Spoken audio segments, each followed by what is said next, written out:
If you want to see real change in your life, it all starts with one thing: your attitude. How you think about yourself, others, and the challenges you face shapes everything around you. When you shift your attitude, you open the door to new possibilities and create a world that supports your growth and happiness. This isn't about quick fixes or empty promises. It's about learning how to take control of your thoughts, feelings, and actions every single day. Imagine waking up with confidence, moving through your day with purpose, and handling setbacks without losing your balance. Imagine the difference it would make if you chose courage over fear, kindness over bitterness, and action over excuses. This is not just a dream, it's something you can build step by step, starting now. In this guide, you'll discover practical tools and clear steps to change your mindset, build strong habits, and live with resilience. You'll learn how to stop blaming others, how to focus on progress, and how to surround yourself with people who support your growth. The journey isn't always easy, but every choice you make can bring you closer to the life you want. If you're ready to take control of your attitude and change your world, keep reading. This is your moment to begin. Chapter 1. Change how you think to change your results. If there's one truth that shapes every outcome in life, it's this: how you think determines what you do, and what you do determines what you get. Your thoughts are the starting point of every decision, every behavior, and every result you experience. If you want your life to change, if you want better relationships, stronger health, deeper peace, more clarity, and lasting success, then you must start by changing the way you think.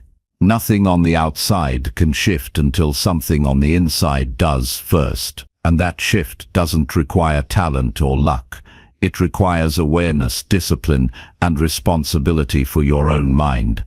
Most people spend their days reacting. They respond to their circumstances, their past, and their emotions, without ever pausing to ask, what am I allowing my mind to believe? Thoughts come and go, and without control they begin to define how life feels: heavy, rushed, chaotic, frustrating. But this is where the opportunity lies. You are not powerless. You are not trapped by your thoughts. You can take hold of them. You can question them. You can decide which thoughts deserve your attention and which ones must be discarded. This is how all transformation begins. Think about it like this. If someone walks through life thinking they are always behind, not good enough, or too late, how will they behave? They will hesitate. They will shrink. They will compare themselves to others. They will avoid opportunity and settle for comfort, not because it's true that they are behind, but because they believed it. That belief then shaped their emotions, which shaped their behavior, which shaped their life. So many people are not held back by what's real.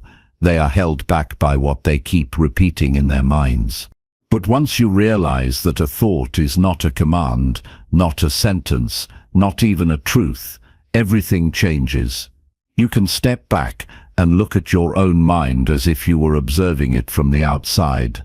Ask yourself, is this thought helping me or hurting me? Is it building me or breaking me? Is it true, or is it just something I picked up from fear, from someone else's opinion, or from a bad day that turned into a habit?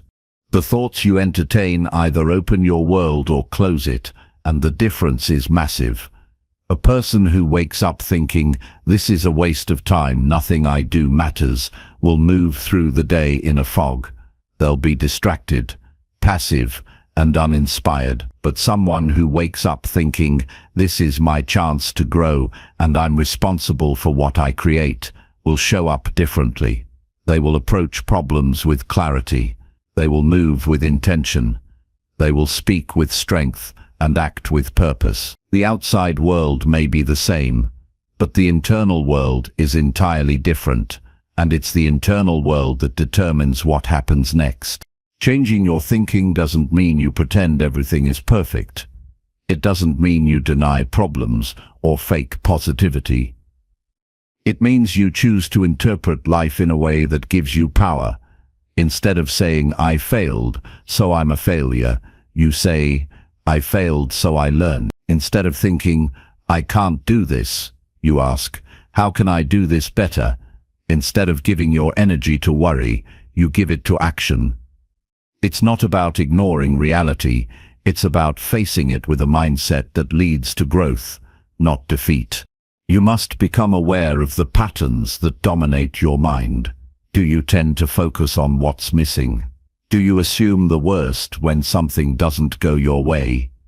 Do you compare yourself to others and judge your worth by external results? If so, understand that these are habits, not truths, and like any habit, they can be broken and replaced. But first, you must slow down and notice them. Start by catching yourself when you feel discouraged, frustrated, or anxious. Ask yourself what thought came before that feeling. Trace it back. Then question it. Most of the time, the thought will be based on assumption, fear, or old programming.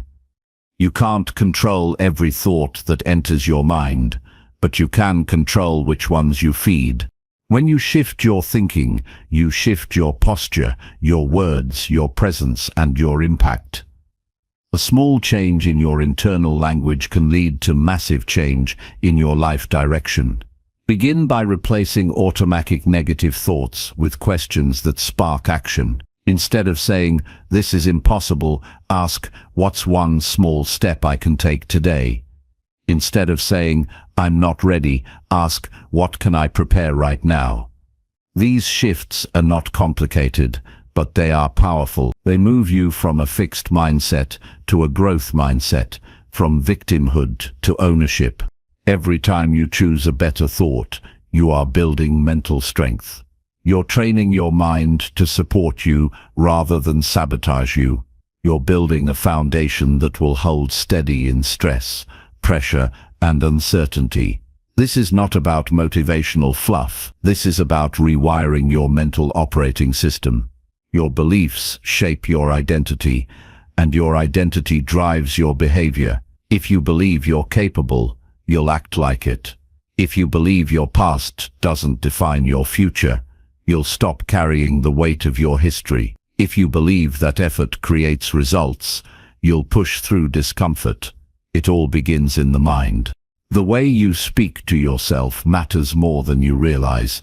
If your inner dialogue is full of doubt, blame, and criticism, then even the best strategies won't work, because you'll never believe they're for you. But when your inner dialogue becomes one of discipline, vision, and encouragement, you stop waiting for life to change.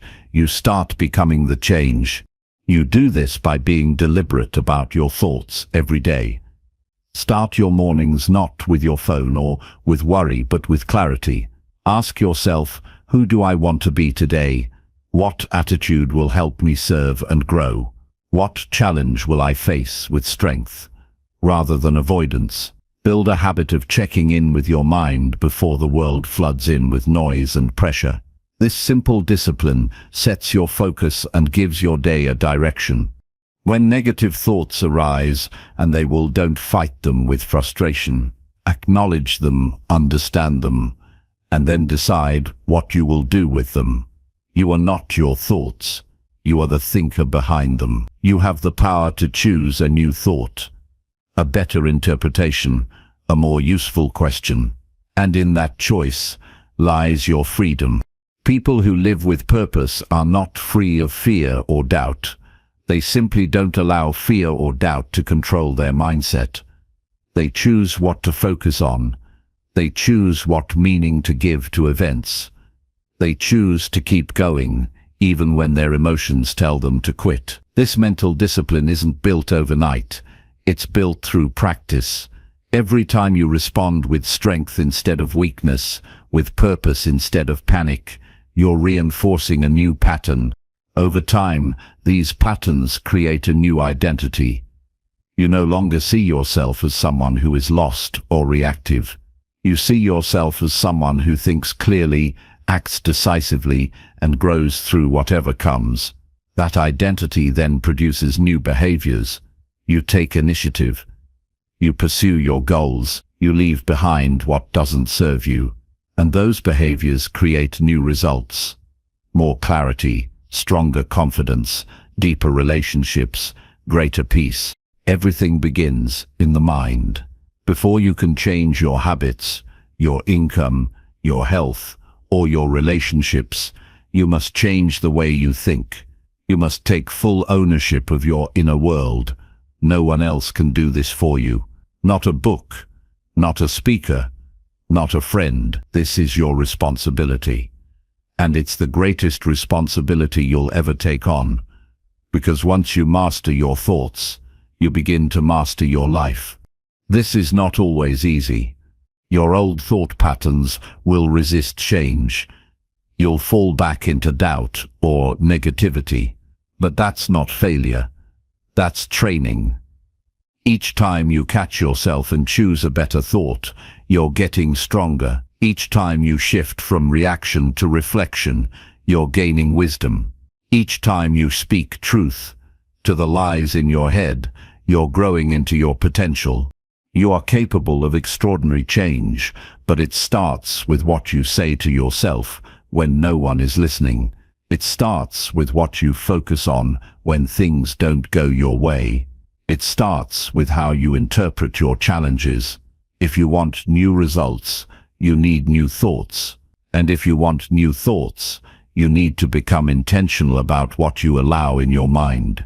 Your world changes when your attitude changes, because your attitude shapes what you notice, what you expect, and what you pursue. A defeated mind creates a defeated life. A resilient mind creates a meaningful life. The power is already in you. Now it's time to use it. Not by wishing, not by hoping, but by deciding. Decide that your thoughts will no longer be random.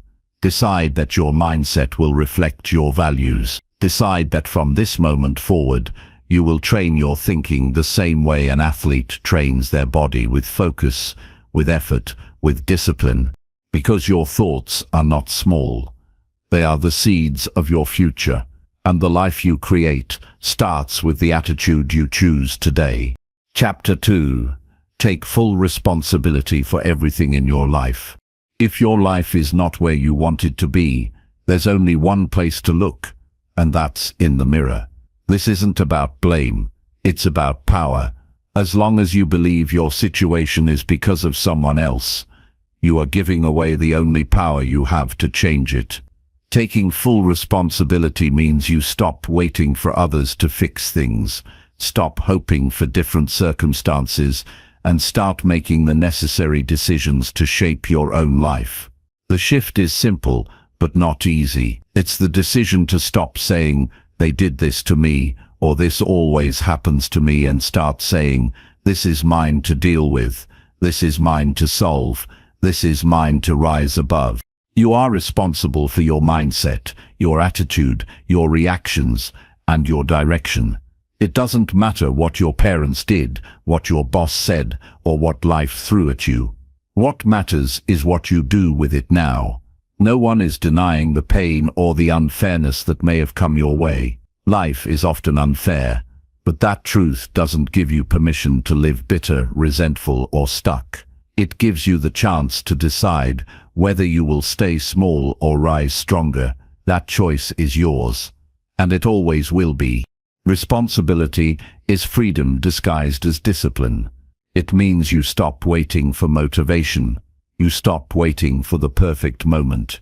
You stop waiting for people to understand you. Instead, you begin. You show up. You build what matters, even when it's hard, even when it's uncomfortable, even when no one claps. The moment you take full ownership, excuses start to dissolve. Suddenly, it's no longer about what others owe you. It's about what you're committed to. Life stops being something that happens to you and becomes something you create. Too many people spend their lives pointing fingers. They blame the system, the environment, their upbringing, their luck.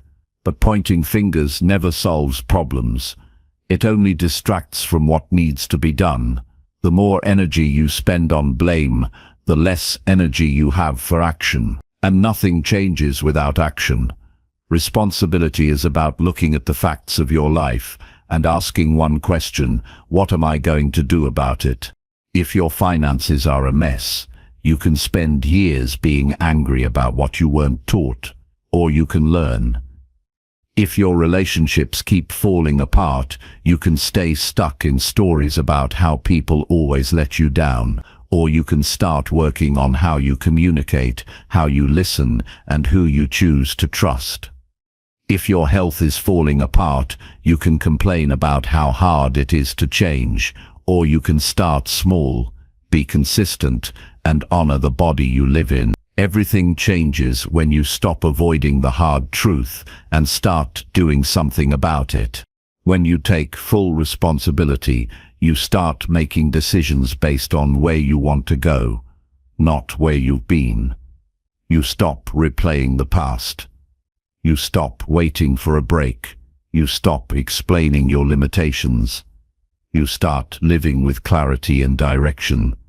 This isn't about being perfect. You will still fall short. You will still make mistakes. But instead of running from those moments or hiding behind shame, you face them. You learn from them. You grow through them. Every time you choose responsibility over blame, you strengthen your character. You start trusting yourself. You stop needing others to validate you. You no longer need to be rescued because you know how to rise. This is not something that happens in a single moment. It's a practice. It's the way you respond when something goes wrong. It's how you show up when you're tired. It's the quiet decision to be better even when no one is watching. Taking full responsibility doesn't mean you control everything. You can't control the weather. You can't control what someone else says or does. You can't change the past. But you can control how you show up in the storm. You can control your effort, your learning, your responses. You can control the path you choose, moving forward. That's all you need. Waiting for things to be fair or easy only delays your growth. Life won't wait, and neither should you. There will always be people who choose to stay victims. They want someone to blame. They want to feel right more than they want to be free. But that path leads nowhere. It leads to bitterness, stagnation, and regret. You have a different path in front of you. It's the path of ownership, the path where you say, whatever happens, I will rise. I will take the lesson. I will build something better. That kind of attitude creates strength that can't be taken from you. Think about the areas in your life right now that feel stuck. Ask yourself, where am I avoiding responsibility? Where am I waiting for someone else to change? Where am I using the past as an excuse for not moving forward? These are the places where your power is buried, and once you see it, you can begin to claim it. Taking responsibility is the foundation of growth because it forces you to look at reality without filters. It demands honesty. If you're not consistent, say it. If you've been blaming others, admit it. If you've been playing small, own it. Only then can you begin to improve. You don't have to fix everything overnight, but you do have to start. You do have to decide that your life is your responsibility, not just the good parts, but all of it. Responsibility is not punishment. It is the highest form of self-respect. It means you believe your actions matter. It means you believe you can do something about your situation, and that belief, repeated daily, transforms everything. People who take full responsibility live differently. They don't wait for approval. They don't expect handouts. They aren't controlled by moods. They are guided by vision, by discipline, by the willingness to do the work even when it's invisible. There is a quiet confidence that grows when you live this way. Not because life gets easier, but because you become stronger. You stop needing the world to behave a certain way for you to be at peace. You carry your peace with you. You carry your focus with you. You become someone who doesn't avoid hard things, but walks straight into them with a steady mind. Responsibility is the gateway to personal freedom. Once you take ownership of your thoughts, your time, your choices, and your energy, you no longer feel helpless. You no longer wait for someone else to fix your life. You become the one who creates the change. This is what separates those who grow from those who stay the same. It's not intelligence or talent. It's the willingness to say, "This is my life. I own it." Start with the small things. Stop blaming traffic for your lateness. Stop blaming your phone for your distractions. Stop blaming your past for your present behavior. The moment you stop giving your power away, you begin to take it back. And when you start taking it back, everything opens. Your goals feel possible. Your discipline gets sharper. Your vision becomes clearer. Not because life gave you a new chance, but because you gave yourself one. Every day is a chance to take responsibility for your next step. It doesn't matter what yesterday looked like. What matters is what you do now. Will you wait for things to change, or will you become the one who changes them? That decision belongs to you, and the longer you delay it, the more time you waste. This is your life. No one else is coming to live it for you. No one else can decide how you spend your time, how you use your energy, or how you face your challenges. Only you can do that. The more you accept this, the stronger you become, and that strength will carry you through the storms, through the silence, through the setbacks, not because life is easier, but because you've built the mindset to meet it with power. So take full responsibility for your choices, for your habits, for your direction. Do it not because you have to, but because you're ready. Ready to stop blaming, ready to stop waiting, ready to live fully. And when you do, the world around you will begin to change, because you changed first. Chapter 3. Train your mind to see what is good. Your mind is always looking for something. It scans your surroundings, your conversations, your memories, and your expectations, constantly filtering what to focus on and what to ignore. What you train it to look for determines how you feel, how you act, and how you live. When your mind is trained to search for the negative, the disappointing, or the frustrating, that's what you experience. Not because that's all that exists, but because that's what you've conditioned yourself to see. If you want to feel lighter, stronger, and more stable, you must train your mind to see what is good every single day. It doesn't take effort to notice what's wrong. That's the default setting for most people. We are surrounded by problems, noise, criticism, and fear. But just because something is loud doesn't mean it deserves your attention. You have to choose what you focus on, not once, but repeatedly. Training your mind is like training a muscle. It requires practice, it requires awareness, it requires repetition, and most importantly, it requires the willingness to let go of habits that do not serve your peace. Seeing what is good doesn't mean pretending life is perfect. It means choosing to recognize what is meaningful instead of constantly dwelling on what is missing. It's choosing to see strength where others only see struggle. It's noticing effort instead of criticizing imperfection. It's seeing the value in the moment you're living, rather than comparing it to a future that hasn't happened yet. Most people are trained by their past.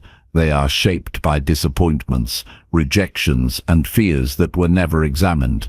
And so they begin to expect the same outcomes over and over again. Without realizing it, they walk into every situation waiting for it to go wrong. That mindset steals joy. It steals potential. It shrinks your ability to grow.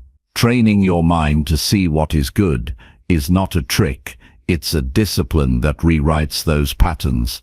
It builds a foundation where hope becomes stronger than fear. Start by noticing your thoughts throughout the day. Pay attention to how you interpret small events. If someone cancels plans, do you immediately assume they don't care? If your work is criticized, do you take it as a personal attack?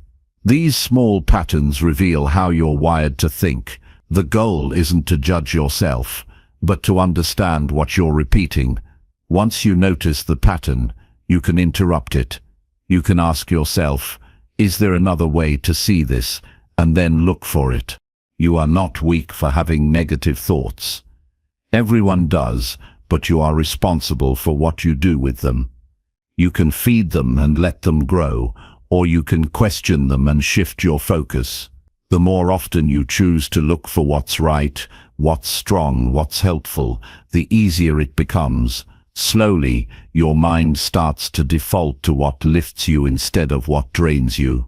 One of the simplest ways to begin this training is through appreciation.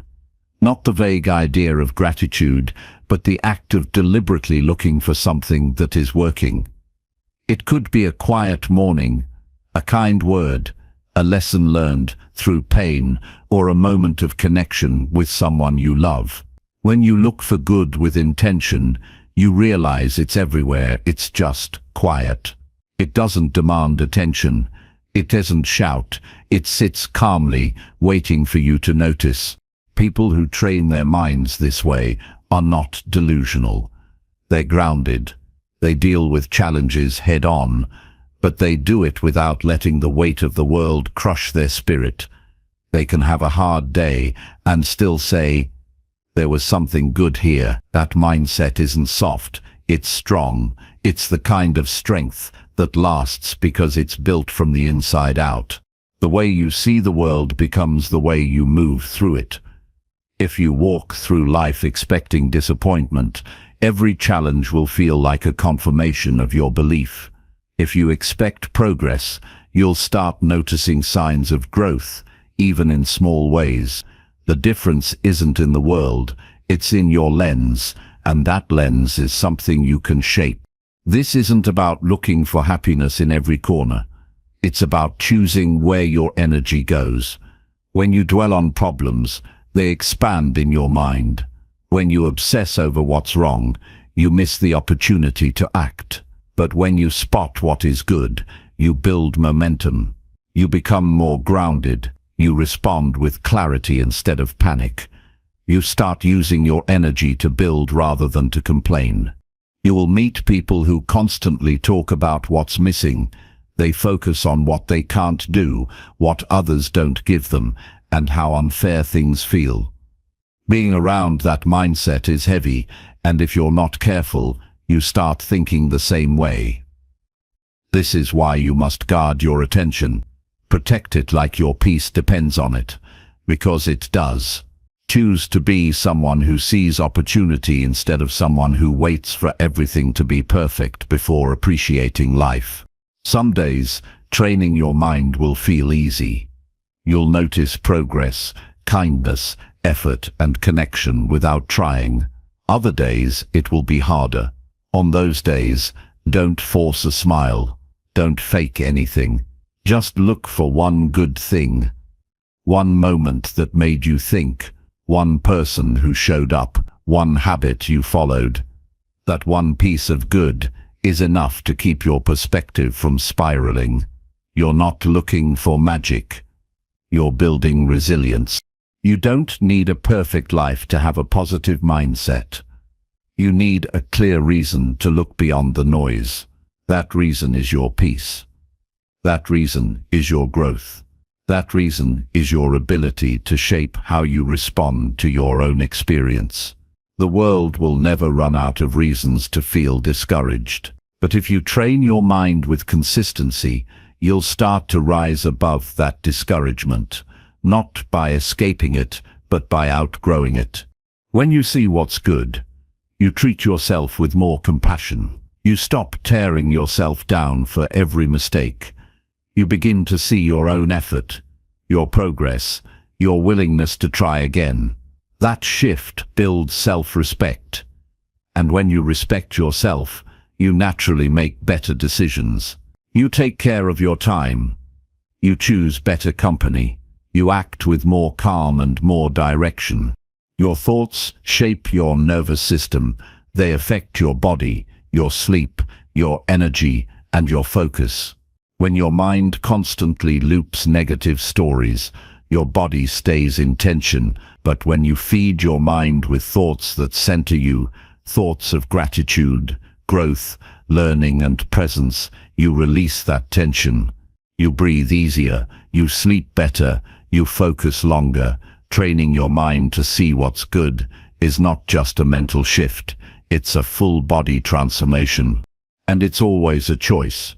No matter how bad a situation feels, there is always a response that brings you back to strength. Maybe it's patience. Maybe it's clarity. Maybe it's simply knowing you're doing your best. You have that option every moment of the day, but you must train for it. You must practice turning toward what builds you, even when what breaks you is louder. The more you commit to this mindset, the more your life begins to reflect it. You notice things others miss. You appreciate what others take for granted. You become a person who can stand in difficulty without being swallowed by it. That's not just strength, it's maturity. And it doesn't come from books or quotes. It comes from daily practice, from asking your mind to serve your peace, not your fear, from asking your attention to stay rooted in what is true, not in what is loud. You can train your mind to panic or to pause. You can train your thoughts to criticize or to learn. You can train your focus to dwell or to move forward. Every day is a chance to get better at this. Not because life demands it, but because your future deserves it. You don't need a special moment to start. You need only the decision to see today through a better lens, one that looks for what's good and finds it even when it's small, even when it's hidden, even when no one else sees it yet. Chapter 4. Build daily habits that support your best self. The person you become is shaped by what you do each day, not by what you wish for or what you plan to do someday. If you want to build a life that reflects your highest potential, you need daily habits that consistently point you in that direction. Your habits are the invisible structure that carries you through every season of your life. They decide how focused you are, how strong you stay, how calm you feel, and how far you grow. No matter how motivated you are today, your long-term results will always come from your habits, not your feelings, not your dreams, not your goals, but what you do without having to think about it. There's no secret routine or perfect formula for building the life you want. What matters is consistency. What matters is doing small things on purpose until they become a part of who you are. You don't need to change everything at once. You need to be clear about who you want to become and start acting like that version of yourself in the smallest ways. One small act done daily has more power than a burst of inspiration followed by a return to your old patterns. Habits are what keep you grounded when motivation disappears. They make success a process, not an accident. The biggest mistake most people make is trying to overhaul their life overnight. They start with intensity instead of simplicity. They build routines that exhaust them instead of support them. Then they burn out and believe they failed. The truth is, building daily habits that support your best self is not about how hard you work, but how smart you start. A strong habit is one that fits into your life and stays there without forcing it. It becomes part of your rhythm, and over time it rewires how you think, how you respond, and how you grow. You begin by choosing one habit that aligns with your values. If clarity is important to you, then start with a daily journal. If health matters, then commit to a walk every morning. If peace is your goal, then protect a few minutes of silence at the start of your day. Don't wait for life to slow down to create structure. Create structure so that life feels less chaotic. Habits give your mind and body something to return to. They anchor you in discipline when your emotions try to pull you away from your purpose. Every habit you build is either working for you or working against you. Scrolling for an hour before bed seems harmless until you realize it's stealing your sleep and draining your next morning. Skipping meals might feel efficient until you see how it affects your energy and mood. Putting off small tasks might feel easier in the moment, but it builds mental clutter that follows you everywhere. Pay attention to the patterns you repeat, because those patterns are shaping your future, whether you mean for them to or not. Supporting your best self is not about doing more. It's about doing what matters with more intention. A strong morning routine sets the tone for the entire day. Even 5 minutes of stillness, movement, or planning can shift your mindset before the world makes demands on your time. Starting your day with control reminds you that you are not just reacting, you are leading your life forward. When you protect your mornings, you carry more strength into everything that follows. Habits also protect your time. They remove the burden of decision-making.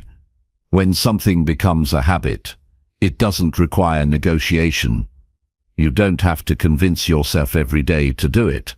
You just do it because it's part of your identity. That's why it's so important to start small. Build habits that are so simple, they're hard to skip. If you want to write, start with 1 sentence. If you want to stretch, begin with 2 minutes. If you want to read, start with 1 page. Consistency matters more than intensity. Frequency creates familiarity. Familiarity creates identity. When you commit to habits that reflect your highest self, you begin to feel more in control. You stop being pulled in 1,000 directions. You stop wasting energy on things that don't serve you. You feel more aligned, more prepared, and more capable of handling life's challenges. And over time, you start to believe in yourself, not because of one big success, but because of the discipline you keep proving to yourself in private. There will be days when your habits feel boring, repetitive, or even pointless. That's part of the process. The point of a habit is not to impress, it's to anchor. Your best self is not someone who chases excitement all the time. Your best self shows up, even when there's no applause, no rush, and no visible reward. Your best self keeps promises, not just to others, but to yourself. That kind of integrity is rare, and it's powerful. It builds trust in yourself that no one can take from you. As you build better habits, your standards change. You become more aware of what drains you and what elevates you. You begin saying no to distractions, not out of guilt, but out of clarity. You recognize that every time you choose discipline over comfort, you are reinforcing a stronger identity. You are reminding yourself that your future matters more than temporary ease. That shift doesn't happen overnight, but it does happen through every small act of alignment. Your environment plays a major role in your habits. Don't rely only on willpower. Set up your space to support your goals. Put the book on your pillow if you want to read before bed. Lay out your workout clothes the night before. Turn off notifications if your focus matters. Remove the obstacles that pull you off track. Make it easier to do what's right and harder to slip into distraction. You don't need more self-control. You need a better system. Track your habits, not to chase perfection, but to notice progress. When you see that you've shown up 10 days in a row, you'll start seeing yourself as someone who follows through. That identity is what will carry you through the tough days. Progress fuels belief. Belief fuels effort. Effort fuels transformation. Even on the days when you feel off, the act of showing up keeps you connected to your purpose. Eventually, your habits will become part of your character. You'll no longer say, "I'm trying to be focused." You'll say, "I am focused." You won't say, I want to be consistent. You'll say, I am consistent. That shift in identity is powerful because it no longer depends on mood. It becomes who you are. You don't chase motivation, you live by principles. When life gets busy or unpredictable, your habits become your anchor. They give you structure when everything feels uncertain. They remind you that even when things around you are out of your control, you still have a foundation. You can still wake up early. You can still move your body. You can still reflect, plan and grow. You can still choose the small wins that build long-term strength. The world doesn't need more people with big goals and no follow-through. It needs people who live their values day by day, people who are steady, focused and honest about what they're building. Your best self is not waiting at the finish line. Your best self is built through the effort, the repetition, and the small decisions you make when no one is watching. Start with one habit that makes you feel proud. One choice that reflects who you want to become. Make it non-negotiable. Keep it simple. Don't wait until you feel ready. Don't try to be perfect. Just start. Stack another habit once the first one becomes part of your rhythm. Stay patient, stay consistent. Stay committed to showing up, especially when it's inconvenient. Building habits that support your best self is not about having more control over your life. It's about having more clarity within yourself. When your daily actions align with your highest values, you feel more grounded, more focused, and more at peace. You don't need to chase balance, you create it, one choice at a time, and those choices repeated over days, weeks, and months build a life that reflects the strongest and clearest version of who you are. Chapter 5. Speak with purpose to shape your direction. The words you speak shape the course of your life. Every time you open your mouth, you're either moving yourself forward or holding yourself back. Speech is not just communication, it's direction. It reveals how you think, what you believe, what you expect, and what you accept. If you want to live with intention, you must speak with intention. The way you describe your life becomes the way you experience it. When your language is careless, vague, or negative, your energy, mindset, and choices begin to reflect that same lack of clarity. But when your words are chosen with purpose, you become focused, calm, and centered. You start moving forward, not just reacting to whatever happens. Most people don't think about the power of what they say.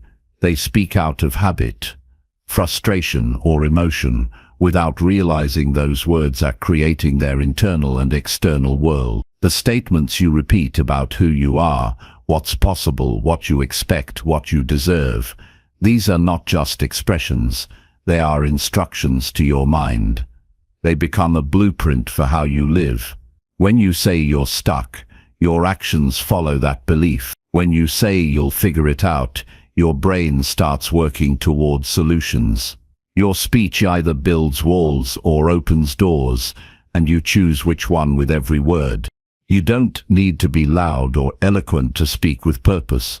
You need to be clear. Purposeful speech is grounded. It is aware. It doesn't waste energy on gossip, complaints, or self-pity. It focuses on progress, clarity, and direction. When you speak with purpose, you say what you mean, and you mean what you say. You don't overpromise, you don't dramatize, you speak from a place of truth, not reaction. That kind of communication creates trust with yourself and with others. The most powerful shift you can make is to stop using language that weakens you. Replace "I can't" with "I will try." Replace "it's too hard" with "this will take effort." Replace "I'm always failing" with "I'm still learning." These aren't just nicer phrases, they're mental shifts that reinforce responsibility instead of helplessness. Purposeful speech turns problems into challenges and turns obstacles into growth opportunities. The words you choose train your brain how to respond to life. You also have to be mindful of how you speak about yourself. Self-talk is not just something that happens in your mind, it often leaks out in your daily language. Pay attention to how you describe your abilities, your future, your value. If you constantly say you're tired, broken, unlucky, or behind, your energy begins to match those statements. But when you speak with confidence, even quietly, you begin to stand differently. Your decisions carry more weight. Your presence grows stronger, not because you're pretending to be something you're not, but because you're choosing to speak as someone who knows their direction. When you speak with purpose, you also speak less. You don't waste time explaining yourself to people who don't understand your values. You don't get pulled into arguments that have no purpose. You don't say things just to fill silence. Instead, you speak to create clarity. You speak to express what matters. You speak to lead yourself out of confusion and into action. Purposeful speech doesn't try to prove anything. It brings peace instead of noise. It moves conversations forward. It makes room for honesty and connection. This mindset also applies to how you speak to others. Words can build or break people. You can lift someone with a sentence or discourage them for days. Speaking with purpose means being aware of your impact.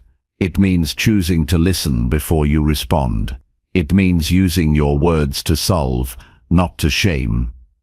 In every relationship, personal or professional, your ability to speak clearly, kindly, and firmly will shape the quality of that connection. Strong communication doesn't come from saying more, it comes from saying what's necessary with care and clarity. The way you speak about the future matters. If you constantly describe what you're afraid of, what might go wrong, what you don't want, your energy stays rooted in fear. But when you speak about what you're building, where you're headed, and what matters to you, you give yourself a target. You tell your mind what to focus on. This doesn't mean you ignore challenges. It means you stop feeding them with your voice. Your words become the foundation of your vision. You also must be aware of the tone you use when you speak. Your tone communicates just as much as your words. If your words say one thing but your tone says something else, people will believe the tone. If you're sarcastic, bitter, dismissive, or impatient, even the right words can land wrong. But if you speak with calm, respect, and sincerity, your message carries weight. Purposeful speech is not just about vocabulary, it's about intention, it's about being fully present when you speak, and fully responsible for what you say. Sometimes, the most powerful way to speak with purpose is to choose silence. Not everything needs a response. Not every opinion needs to be expressed. Not every conflict needs your voice. Silence, when used with awareness, creates space for clarity. It gives you time to respond instead of react. It helps you listen more deeply and understand more clearly. Choosing when to speak and when to stay quiet is a form of wisdom that sharpens your focus and deepens your strength. Practice speaking with purpose by becoming more aware of your language throughout the day. Notice the phrases you use without thinking. Pay attention to your tone, your volume, your message. Ask yourself whether your words are leading you closer to your values or pulling you away from them. Are you speaking to impress or to express? Are you speaking from fear or from truth? Are you speaking with direction or just reacting to the moment? Even small changes in your language can have a huge impact on your confidence, your relationships, and your ability to stay grounded. Instead of saying, "I hope," start saying, "I will." Instead of saying, "I don't know," start saying, "I'll find out." Instead of saying, "That's just how I am," start saying, "I'm working on it." These shifts might seem simple, but over time, they change how you see yourself and how others see you. Purposeful speech is not about being perfect. It's about being present. It's about taking ownership of your words, because they are an extension of your beliefs and your vision. When you speak with purpose, you begin to live with more purpose. Your words align with your actions. Your values show up in your communication, and your life begins to move in a direction that feels strong, clear, and intentional. You have the power to use your voice to change your future, not by speaking louder, but by speaking with clarity, not by impressing others, but by guiding yourself. Every word you say is a choice. Make that choice count. Speak with direction. Speak with integrity. Speak with the awareness that your words are building your path, and over time, that path becomes the life you live. One word, one sentence, one conversation at a time. Chapter 6. Surround yourself with people who lift you. The people around you are not neutral. They either raise your standards or pull them down. They either strengthen your focus or scatter your energy. They either remind you of what's possible or constantly warn you of what could go wrong. Who you spend time with affects how you think, what you believe, and how you see yourself. If you want to grow into your strongest self, you need to be surrounded by those who lift you, not because you need their approval, but because their presence reminds you of your worth, your direction, and your potential. You don't outgrow your environment until you step out of it. You might have big dreams, clear values, and strong discipline, but if the people around you don't believe in growth, consistency, or responsibility, their mindset starts to rub off on you, not because you're weak, but because you're human. Every conversation you have leaves a mark. Every attitude you're around influences your own, whether you realize it or not.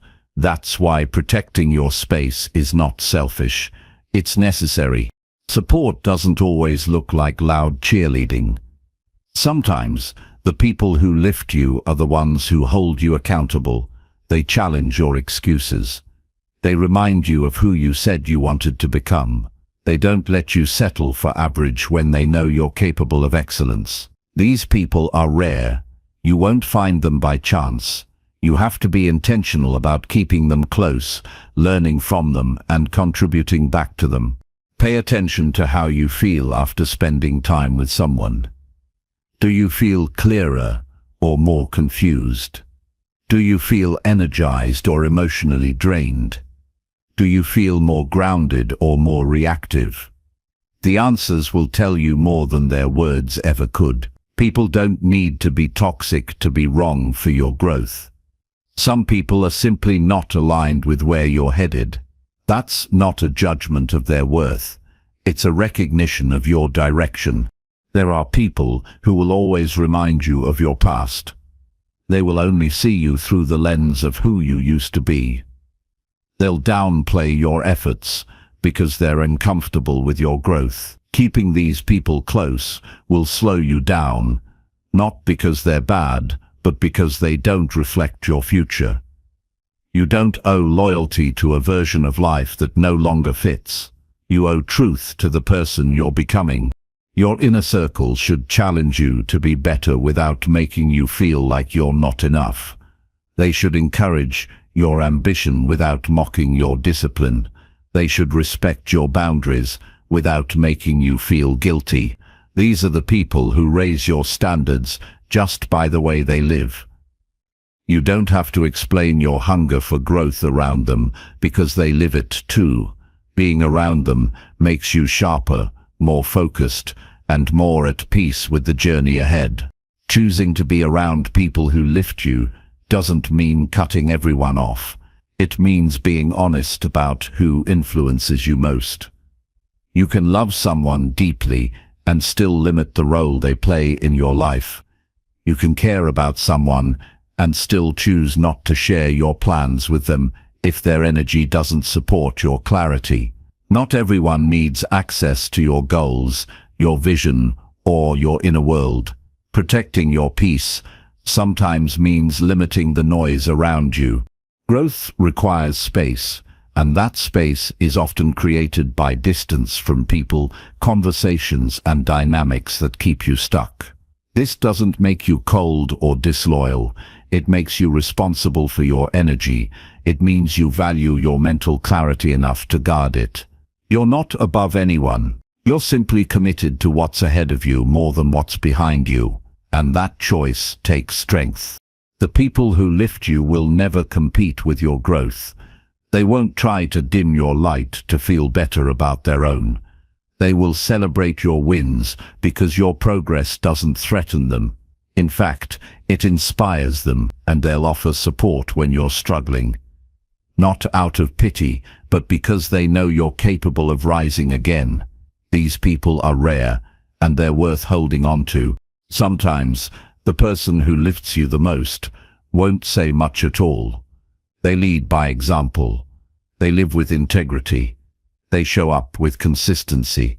Their habits, their focus, their character remind you of what's possible. Being in their presence makes you want to be better, not to impress them, but because they raise your standards just by how they live.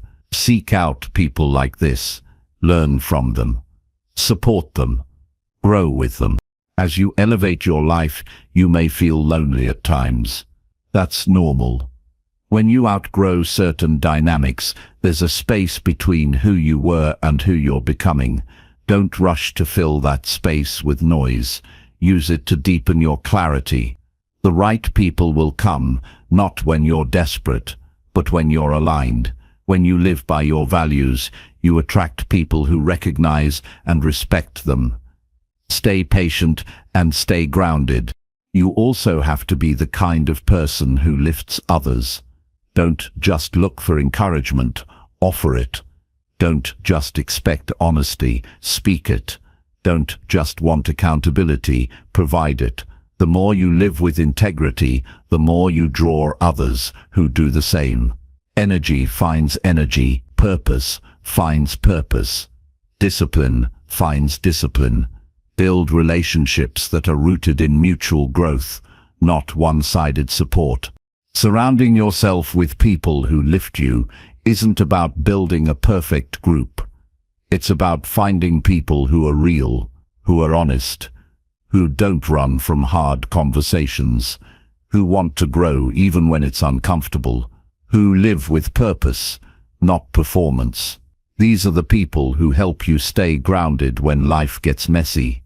They remind you of who you are when you forget. They don't fix you. They walk with you. As you grow, you'll start to notice who speaks life into your goals and who speaks doubt into them. Pay attention to that.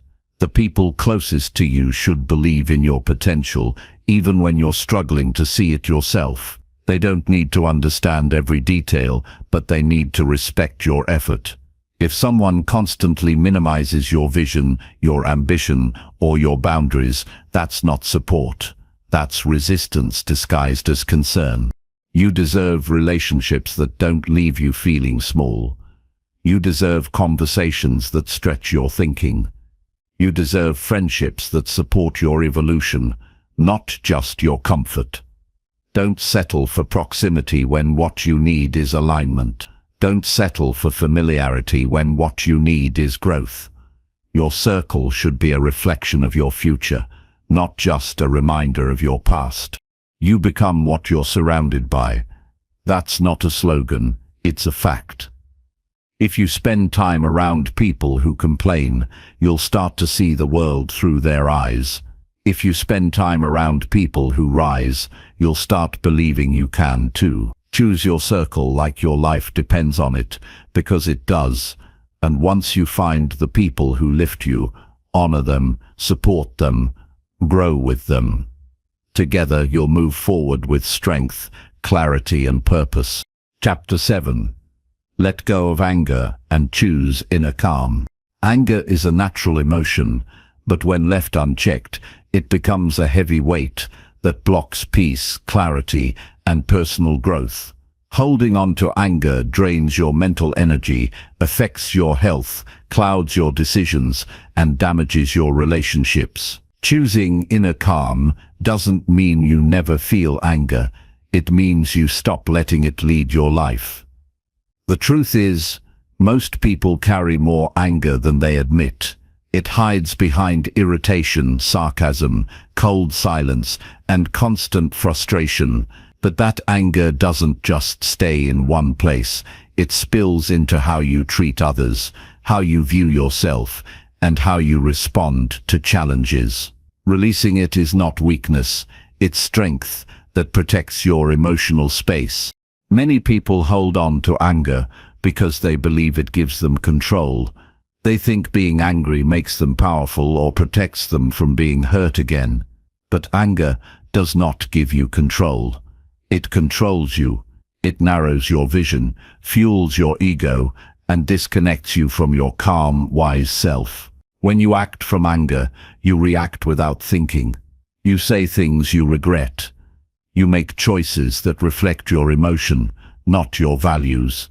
And the damage that comes from those moments often takes longer to repair than the situation that caused the anger in the first place. Letting go of anger is not about pretending that what happened was okay.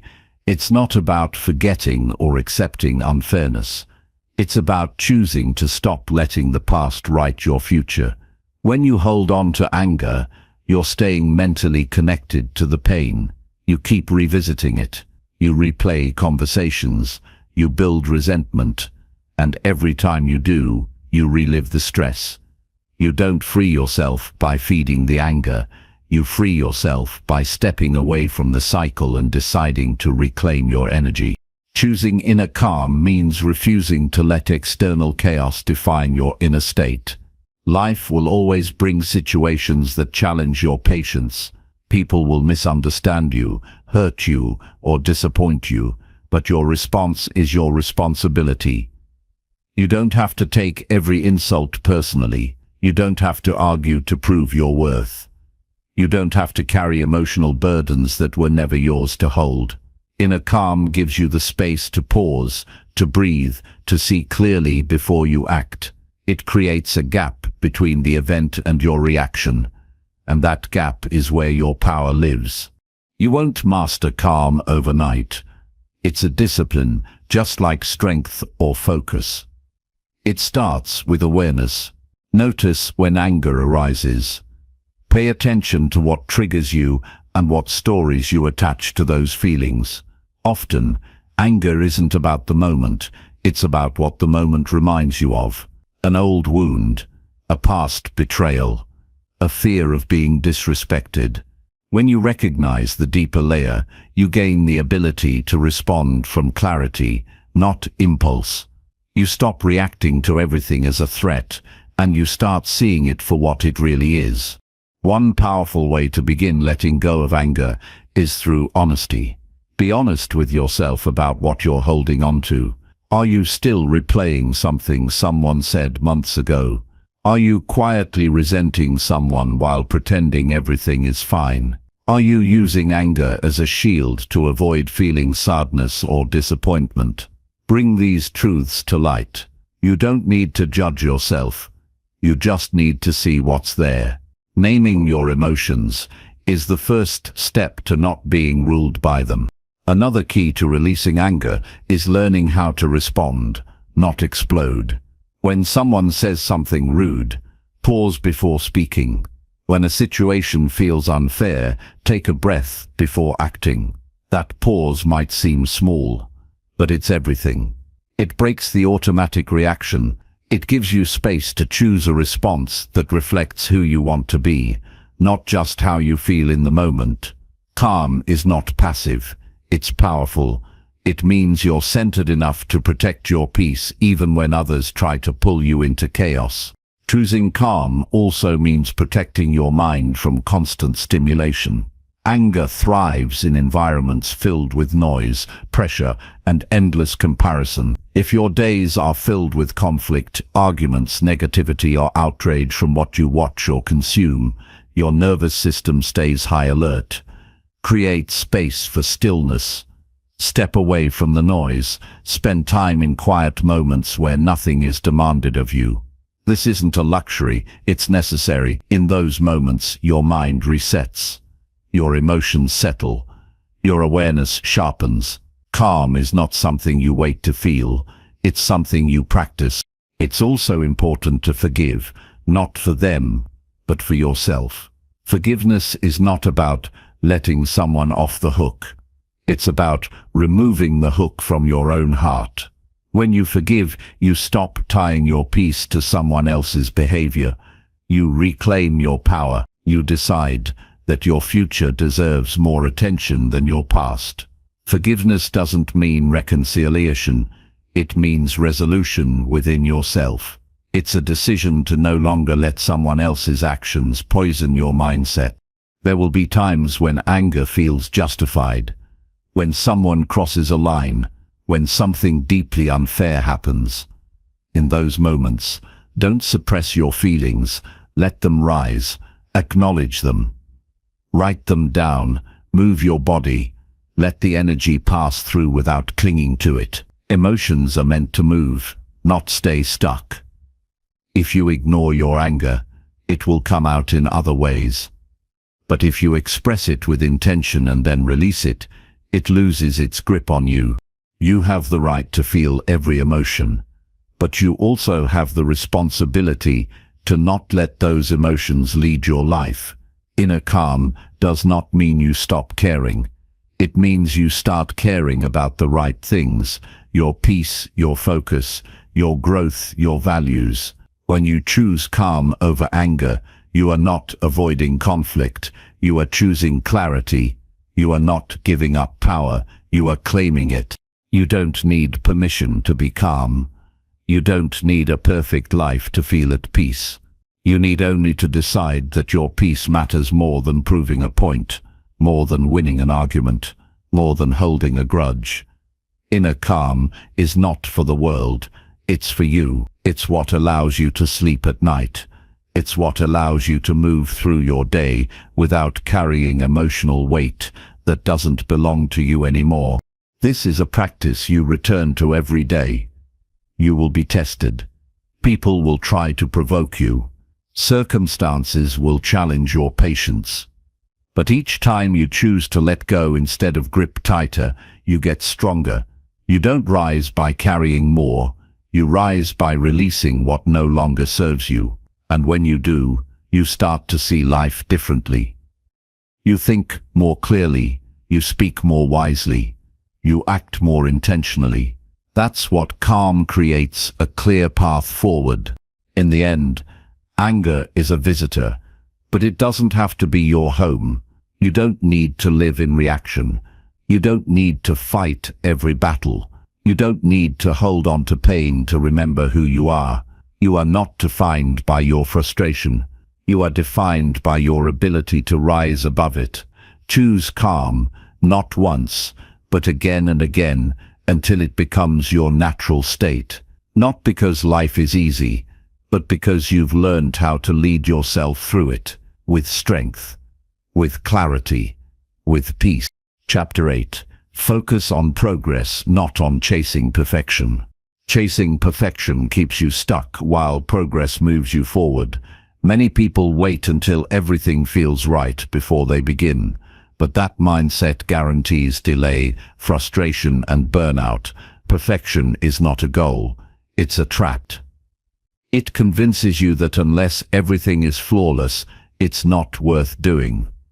That unless the plan is complete, the effort doesn't matter. That unless the outcome is impressive, it shouldn't be shared. And that thinking quietly kills growth. Real success comes from movement. It comes from action. Even when you're uncertain, it comes from choosing to begin where you are and letting improvement happen through the process. Progress is not glamorous. It's not dramatic. It's small steps repeated without applause. It's the willingness to start something and improve it along the way. It's understanding that momentum matters more than mastery. That growth happens not by waiting for ideal conditions, but by showing up and doing what you can with what you have. People who focus on progress learn to be flexible. They learn to adjust. They learn to move forward even when it's messy, and over time, their consistent effort builds something real. Perfection is rooted in fear. It says, don't try unless you know you'll succeed. It says, don't speak unless you're sure you'll be understood. It says, don't act unless the result will be impressive. That fear sounds logical, but it keeps you from the very things that develop confidence and clarity. Progress is built on courage. It says, try anyway. It says, start now. It says, learn as you go. That mindset will carry you through setbacks, self-doubt and uncertainty, because it's not attached to a flawless outcome. It's anchored in movement. You don't need to impress the world, you need to improve yourself. And improvement comes from action, from learning through doing, from refining over time. When you chase perfection, you measure your worth by a result that may never come. When you focus on progress, you measure success by your effort, your consistency, and your growth. That creates a mindset of resilience. It helps you keep going even when results are slow or unseen, because you know that every small step matters. Many people give up too early because they're not seeing instant success. They start a new habit, a goal, or a project, and expect perfect results right away. But that's not how progress works. Growth is often invisible at first. You might not notice changes immediately. You might not feel confident right away. But every time you choose action over avoidance, you're building strength. Every time you try again after a setback, you're building discipline. Every time you stay focused even when it's not exciting, you're building grit. Progress also means accepting that you won't always feel motivated. Some days you'll feel off, tired, or distracted. But if you show up anyway, you prove to yourself that your actions are not controlled by your emotions. That's powerful. That's what builds identity. You stop being someone who waits to feel ready and become someone who acts because the goal matters. The days you push through resistance are more valuable than the days when everything feels easy. Let go of the pressure to do everything perfectly and start building routines that support consistent action. Instead of trying to perfect your morning, just commit to showing up. Instead of trying to write a flawless page, just write something honest. Instead of needing the perfect workout plan, just move your body. Consistency builds momentum. Momentum creates confidence. Confidence leads to long-term results. The people who go far are not the most talented or prepared. They're the most consistent and the most focused on getting better, not getting it perfect. When you focus on progress, you become more kind to yourself. You stop judging every mistake as failure and start seeing them as part of the process. You learn from missteps instead of hiding from them. You bounce back faster because you're not weighed down by unrealistic expectations. This mindset builds mental toughness. It helps you stay grounded even when things don't go according to plan. You realize that setbacks are temporary, but giving up makes them permanent. Progress also helps you stay focused on what's in your control. You might not be able to control how fast things improve, how others respond, or what happens around you. But you can always control your effort. You can control your habits, your attitude, and your discipline. When you anchor yourself to effort instead of outcome, you stay steady even in uncertain seasons. You keep moving because you trust the process, not just the results. You also learn to celebrate your growth instead of constantly chasing a finish line. There's always another level to reach. But if you never pause to acknowledge your effort, you'll always feel behind. Focusing on progress allows you to say, I'm not where I want to be, but I'm further than I was. That simple shift creates gratitude. It helps you recognize your wins, even when they're quiet.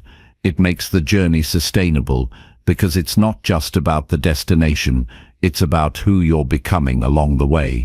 This mindset impacts how you treat others too. When you stop expecting perfection from yourself, you stop expecting it from everyone else. You become more patient, more understanding, more grounded in reality. You stop criticizing people for not being where you think they should be, and start appreciating them for who they're becoming. You create space for honesty, for support, for real connection, and that kind of connection is built on progress, not performance. You also learn to enjoy the process more. When everything isn't measured by perfect results, you're free to explore, to try, to play, to experiment. You stop waiting for the perfect time and start taking imperfect steps with a clear purpose. You stop judging every step and start learning from each one. That's how creativity grows. That's how confidence is built. That's how real change begins. Not through pressure, but through consistent movement. There will always be voices, internal and external, that tell you you're not enough yet. That your work, your body, your ideas, your life need to be better before they matter. Don't listen to those voices. Listen to the results that come from steady effort. Listen to the strength you feel when you keep a promise to yourself. Listen to the quiet pride that comes from doing something difficult, even if it wasn't perfect. That's the voice of progress. Follow it. Don't confuse doing your best with being perfect. Doing your best means showing up with what you have. It means being honest about your limits and pushing them when you can. It means learning as you go, staying open, and not letting fear of imperfection stop you from living with purpose. The goal isn't to never make mistakes. The goal is to learn from them and grow stronger. The goal isn't to impress everyone. It's to stay aligned with your own values. Keep your focus on what moves you forward. Set goals that stretch you, not paralyze you. Take action every day, even if it feels small. Track your progress to remind yourself that growth is happening. Adjust your plans as needed, but stay rooted in your effort. This is the mindset that will carry you through the highs and lows. This is what separates those who dream from those who build. Progress is powerful because it builds belief. Every step forward tells your mind that change is possible. Every improvement, no matter how small, creates momentum. Don't let perfection steal that from you. Don't let the illusion of flawlessness rob you of the progress that's right in front of you. Start now. Stay consistent. Focus on progress, and keep moving forward, one real step at a time. Chapter 9. Choose action over excuses, every single time. Excuses are easy. They're always available, always convincing, and always justifiable if you want them to be. You can find one for almost anything. Why you didn't start, why you stopped, why you're not where you should be, or why you think it's too late. But every time you choose an excuse, you delay your progress. You give up control and hand your power over to something external. Action, on the other hand, puts the power back in your hands. It demands effort. It requires honesty. It pushes against resistance. But it's the only path that moves you forward. When you choose action over excuses, you train your mind to take responsibility, not seek escape. Most people don't fail because they lack talent. They fail because they wait. They tell themselves they'll start when they have more time, more clarity, more support, or more confidence. But that day rarely comes. Conditions are never perfect. The truth is, you're never going to feel fully ready. That's why action is essential. It breaks the cycle of delay. It silences the voice that keeps telling you to wait for the right moment. Every small step you take builds momentum, and momentum is what breaks fear, hesitation, and doubt. Excuses often sound logical. They are wrapped in reasons that appear valid on the surface, but if you look closer, most excuses are driven by fear. Fear of failure, fear of judgment, fear of discomfort, fear of not being good enough. That fear convinces you that doing nothing is safer than risking effort, but the cost of inaction is high. It steals your potential, weakens your confidence, and builds regret over time. The longer you wait, the heavier the weight becomes. Choosing action, even in small doses, is how you break that cycle and start rebuilding your inner strength. You don't need motivation to act. You need discipline. Motivation is a feeling. Discipline is a decision. If you wait to feel ready, you'll keep waiting. But if you commit to showing up regardless of how you feel, you begin to shift.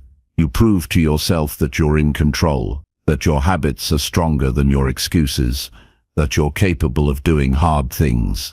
And every time you follow through, even when it's inconvenient, you reinforce the identity of someone who takes responsibility for their life. Action builds clarity. You might not know exactly what to do or how it will turn out, but movement helps you figure it out. You learn by doing. You gain insight through experience. You adjust through feedback. But none of that happens if you stay stuck in planning or overthinking. Excuses love indecision. They thrive in hesitation. Action breaks that pattern. It pushes you into motion, where learning can begin and growth can take place. Clarity is rarely found in sitting still. It comes from doing the work. Excuses also hide in comparison. You look at others and assume they had it easier. You convince yourself that your challenges are unique. But everyone struggles. Everyone faces setbacks. What separates those who succeed is not the absence of obstacles. It's their willingness to act in spite of them. You don't need ideal circumstances. You need courage. Courage doesn't mean you're not afraid. It means you choose to act while fear is present. That one decision changes everything. Choosing action means being honest with yourself. It means calling out your patterns instead of hiding behind them. If you keep saying you don't have time, track how you spend your hours. If you keep saying you're not ready, ask what exactly you're waiting for. Often, the truth is not that you can't, it's that you won't. And once you admit that, you can begin to change it. Honesty is the starting point of transformation. Without it, you're just managing symptoms. With it, you can address the root. One of the hardest parts of choosing action is pushing through the discomfort of starting. The beginning is often the most awkward, the most uncertain, and the most exposed. You feel vulnerable, unsure, and impatient, but the beginning is also where the most growth happens. It's where your courage is built, where your commitment is tested, and if you can stay focused through those early stages, you'll build resilience that carries into every part of your life. You don't need to take massive steps. Start small. Start where you are. Build momentum through consistency. The power is in daily effort. In the decision to act when it's easier to delay. In doing the one thing you keep avoiding. Progress comes from compound effort. Actions repeated over time with focus and intention. Excuses interrupt that pattern. Action reinforces it. And the more you act, the less appealing excuses become. You stop tolerating your own avoidance. You raise your standards. You take yourself seriously. Sometimes, the best way to silence excuses is to simplify the process. Don't overcomplicate what you need to do. Choose one clear action, block time for it, remove distractions, then do it. You don't need to finish everything in one day. You just need to do something that moves you forward. The people who make the most progress aren't the ones who do everything. They're the ones who do something consistently. They don't waste time trying to be perfect. They commit to showing up and improving along the way. You also need to stop explaining yourself to people who don't share your vision. Excuses often grow stronger when you feel misunderstood or judged. But your path doesn't need to make sense to everyone. You don't need permission to take action. You don't need validation to pursue growth. You just need to stay aligned with your values. The moment you stop defending your goals and start living them, you take your power back. Action makes that possible. It's easy to talk about what you want to do, to read, plan, or imagine. But talk is only useful when it leads to movement. Don't let inspiration replace execution. Don't let planning become a substitute for progress. The gap between where you are and where you want to be is only crossed through action, not through perfect timing. Not through more information, but through showing up and doing the work. Taking action isn't about being busy. It's about being intentional. Focused effort creates results. Random movement doesn't. Choose actions that align with your goals. Be clear about what you're working toward. Track your steps. Adjust when needed, but keep moving. Don't confuse activity with effectiveness. Discipline means doing what matters most, not just what's urgent or easy.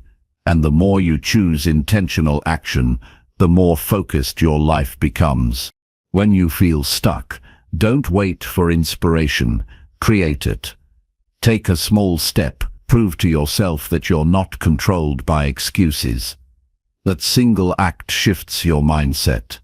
It interrupts the cycle, and it builds the self-trust you need to continue.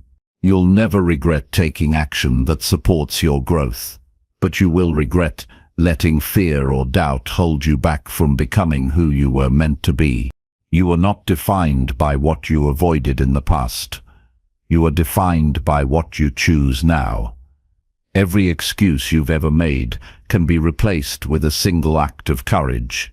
And every action you take, no matter how small, is a statement of who you're becoming. Choose action. Again and again, until it becomes who you are. Not because it's easy, but because it's the only way forward. Chapter 10. Wake up early and own your morning hours. Waking up early is more than just setting an alarm and dragging yourself out of bed. It's a conscious decision to claim control over your day from the very start. The quiet morning hours offer a unique opportunity, a space without distraction where you can focus on your priorities, prepare your mind, and set the tone for how the rest of your day will unfold. When you own your morning, you don't react to the chaos around you. Instead, you create the conditions that allow you to perform at your best and live intentionally. Starting your day early means you gain time that most people lose to rushing, distractions, or scrambling to catch up. That extra time is a gift to your personal growth, health, and goals. It's when your mind is fresh, your energy is untapped, and your focus is clearer. Early mornings offer a chance to engage in activities that nurture your body, mind, and spirit, whether it's exercise, meditation, planning, or learning. This quiet period isn't about checking off tasks mindlessly. It's about setting a foundation of purpose that guides everything else. Many avoid waking up early because it feels uncomfortable. Leaving the warmth of the bed, the ease of sleep, and the allure of rest takes discipline, but discipline is what separates those who merely dream from those who achieve. The discomfort you feel when waking early is temporary. It fades as you build the habit and start experiencing the benefits. Over time, your body adapts, and that early hour becomes a place of peace and productivity rather than struggle. The key is to start gradually, adjusting your schedule consistently instead of forcing a sudden change that's unsustainable. Owning your morning means creating a ritual that suits you. It's not about following someone else's routine perfectly, but about designing habits that serve your goals and well-being. Some people might find clarity in journaling, others in stretching or walking outside. Maybe reading or reviewing your goals sparks motivation. Find what grounds you and commit to it. The consistency of this practice compounds over weeks and months.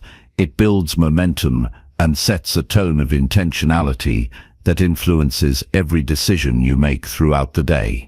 The morning also offers a chance to prioritize your mindset. Before the world demands your attention, you can choose the thoughts you carry. Instead of diving into emails, news, or social media, things that often trigger stress or distraction, spend that time nurturing focus and calm. Breathing exercises, gratitude reflection, or visualization of your day's goals train your mind to lead instead of follow. This early mental preparation strengthens resilience against daily challenges and helps you respond rather than react. Waking up early connects directly to physical well-being. Morning light signals your body to regulate hormones, balance sleep cycles, and boost energy. When you align your sleep and wake times with natural rhythms, your body functions more efficiently. Early risers often report better mood, sharper focus, and higher stamina. Exercising in the morning takes advantage of this surge in energy and kickstarts metabolism. This healthy habit reinforces discipline and leaves you feeling accomplished before most people even begin their day. Taking control of your mornings also helps eliminate procrastination. Without the pressure of deadlines or interruptions, you can focus deeply on your most important tasks.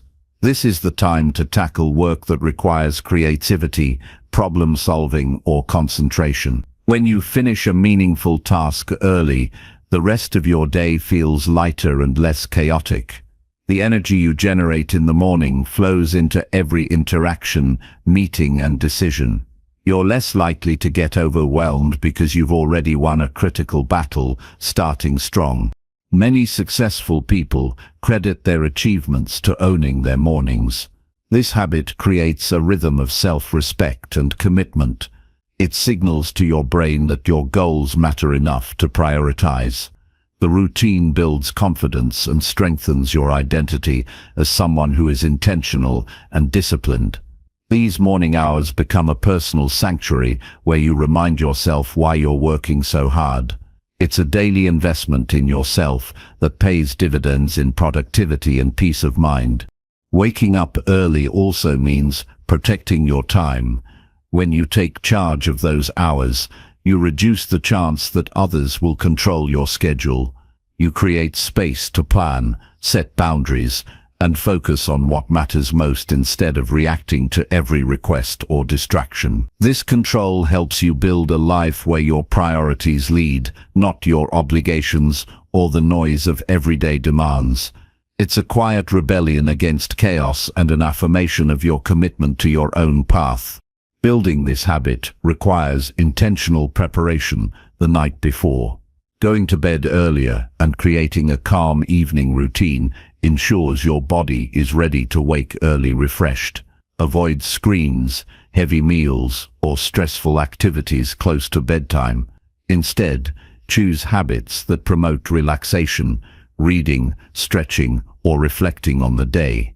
Quality sleep is the foundation for a successful morning. Without it, waking early becomes a struggle rather than an advantage. When the alarm goes off, resist the urge to snooze. Snoozing fragments sleep and actually increases tiredness. Instead, get up immediately and engage in a brief activity, stretch, drink water, or step outside. This simple action signals to your body that the day is beginning. The momentum from this first movement carries you through your morning routine. The choice to get out of bed becomes a commitment to yourself that sets a tone of integrity. There will be days when waking early feels impossible. Fatigue, stress, or unexpected circumstances might slow you down. On those days, be kind to yourself without giving up entirely. Adjust your schedule, but don't abandon the practice. Even 15 minutes of focused morning time counts. Consistency over perfection builds this habit into your lifestyle. The goal is progress, not punishment. Owning your morning also impacts your long-term mindset. It trains patience, resilience, and self-control. It helps you prioritize what matters over what's urgent or distracting. It shifts your relationship with time from scarcity to abundance. The discipline you build in the early hours often spreads into other areas of your life, helping you face challenges with steadiness and purpose. Finally, owning your morning is a declaration of your commitment to growth. It's a daily choice to invest in yourself before the world demands attention. It's a moment of clarity when you decide what kind of day you will have, what kind of person you will be, and what kind of future you will build. That choice, repeated every morning, creates a foundation for a life defined by intention, focus, and fulfillment. The power to change your day and your world lies in the hours before most people wake. Claim them, use them, own them. Chapter 11. Practice gratitude to rewire your emotional state. Gratitude is one of the most powerful tools you have to change your emotional state, not just for a moment, but in a lasting and meaningful way. When practiced consistently, it begins to shift how you see the world, how you interpret your experiences, and how you respond to challenges. It brings your focus away from what's missing and toward what's already present. It helps quiet your internal noise and reminds you that even on hard days, something is still working in your favor. The human mind has a habit of noticing problems first. It scans for what's wrong, what's lacking, what might go wrong next. This survival instinct, while useful in danger, becomes destructive when left unbalanced. Gratitude introduces the necessary balance. It interrupts the spiral of negativity and brings your attention to what is good, what is working, what is meaningful. You don't need a perfect life to practice gratitude. You need only a willingness to shift your focus. The moment you start looking for something to appreciate, you begin training your mind to find more of it. That training changes how you feel, how you think, and how you behave. Your emotional state becomes less dependent on circumstances and more grounded in awareness. Gratitude is not denial of pain, it's clarity in the presence of it. It doesn't erase struggle, but it prevents struggle from becoming the whole story. When you begin your day with gratitude, you set the tone for everything that follows. You tell your mind where to focus. You stop rushing past your blessings. You begin seeing the value in small everyday moments. A breath of fresh air, a smile from a stranger, the fact that you have food, the ability to move your body, or simply another chance to grow. These things often go unnoticed, but they hold real weight when you begin to see them clearly. Gratitude reminds you that joy doesn't only live in big achievements, it lives in presence and perspective. To rewire your emotional state, gratitude must become a practice, not a passing feeling. That means creating space for it every day. Writing down 3 things you're grateful for each morning. Taking a quiet moment at night to reflect on what went right. Saying thank you to the people in your life, not just with words, but through your presence and attention. These simple acts are not trivial. They're training. They teach your brain to seek the positive, even in discomfort. Over time, this shapes your emotional landscape. Gratitude builds resilience because it creates emotional stability. When life feels uncertain or difficult, your mind will naturally want to focus on what's wrong. But if you've been practicing gratitude regularly, you'll have a mental anchor. You'll remember that this challenge isn't the whole picture. You'll see the support you have, the lessons available, the progress you've already made. This doesn't eliminate pain, but it gives you the strength to face it with steadiness. That steadiness is what separates people who break down under stress from those who grow through it. Gratitude also deepens connection. When you appreciate others openly and sincerely, you strengthen your relationships. People feel seen, valued, and respected. Expressing gratitude brings more warmth into conversations. It reduces tension. It invites kindness. Whether it's acknowledging a partner's effort, appreciating a friend's presence, or recognizing a colleague's support, these moments create a culture of respect. And when your relationships feel stronger, your emotional health improves. You don't have to wait for big moments to be grateful. Gratitude for the ordinary is what builds a lasting habit. The taste of your favorite tea, the sound of rain, the comfort of silence, the ability to read, the growth you've achieved that no one else sees, all of these deserve recognition. Gratitude doesn't always need words. Sometimes it's just taking a breath and pausing long enough to feel the weight of the moment and accept it fully. This kind of stillness opens the door to peace. Practicing gratitude can also shift how you speak. Your language becomes less focused on complaints and more rooted in what you value. You stop reinforcing what's missing and begin reinforcing what matters. This doesn't mean ignoring problems. It means refusing to be defined by them. The way you speak shapes the way you feel. When your words reflect appreciation, your emotions begin to match them. You create a loop that builds strength from the inside out. When facing setbacks, gratitude becomes even more important. In these moments, it's tempting to fall into victim thinking, to believe that everything is against you, that progress has stopped, or that there's no hope. Gratitude challenges that belief. It says, look again, even here, there's something valuable. Even now, you're still growing. Maybe the setback taught you something. Maybe it revealed who really supports you. Maybe it reminded you of what truly matters. Gratitude finds meaning where others only see disappointment.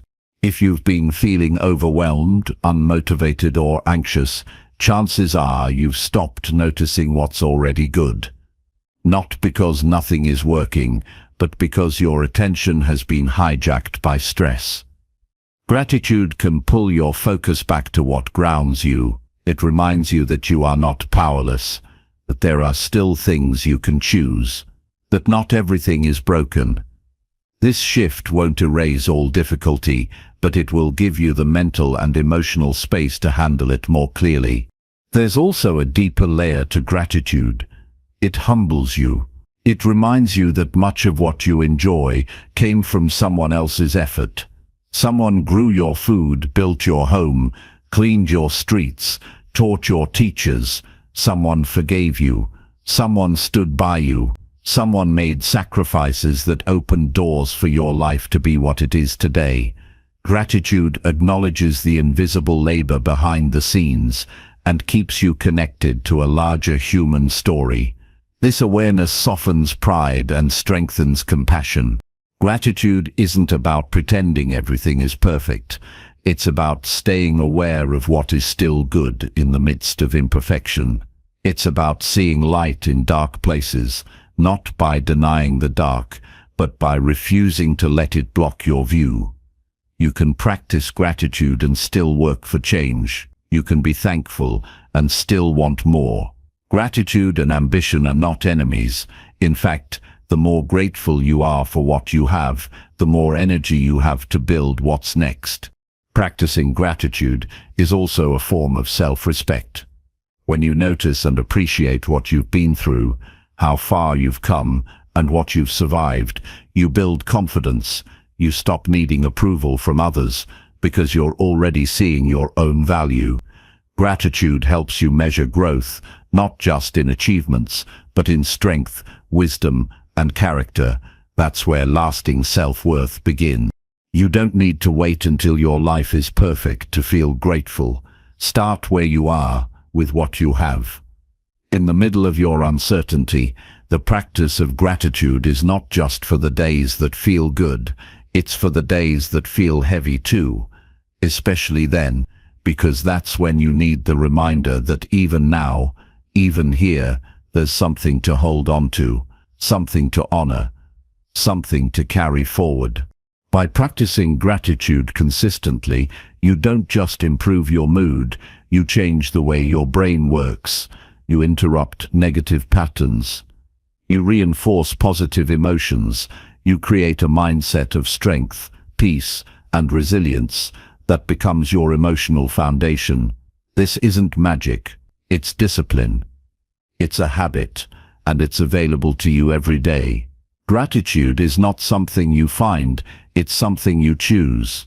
Choose it often, choose it deliberately, and let it shape how you see the world. Chapter 12. Control your reactions instead of blaming others. Blaming others is easy because it shifts responsibility away from yourself. It provides a temporary escape from discomfort, guilt, or uncertainty. But every time you point the finger outward, you give away your power. You become a bystander in your own life instead of the one driving it forward. Real growth begins when you stop reacting impulsively and start owning your part.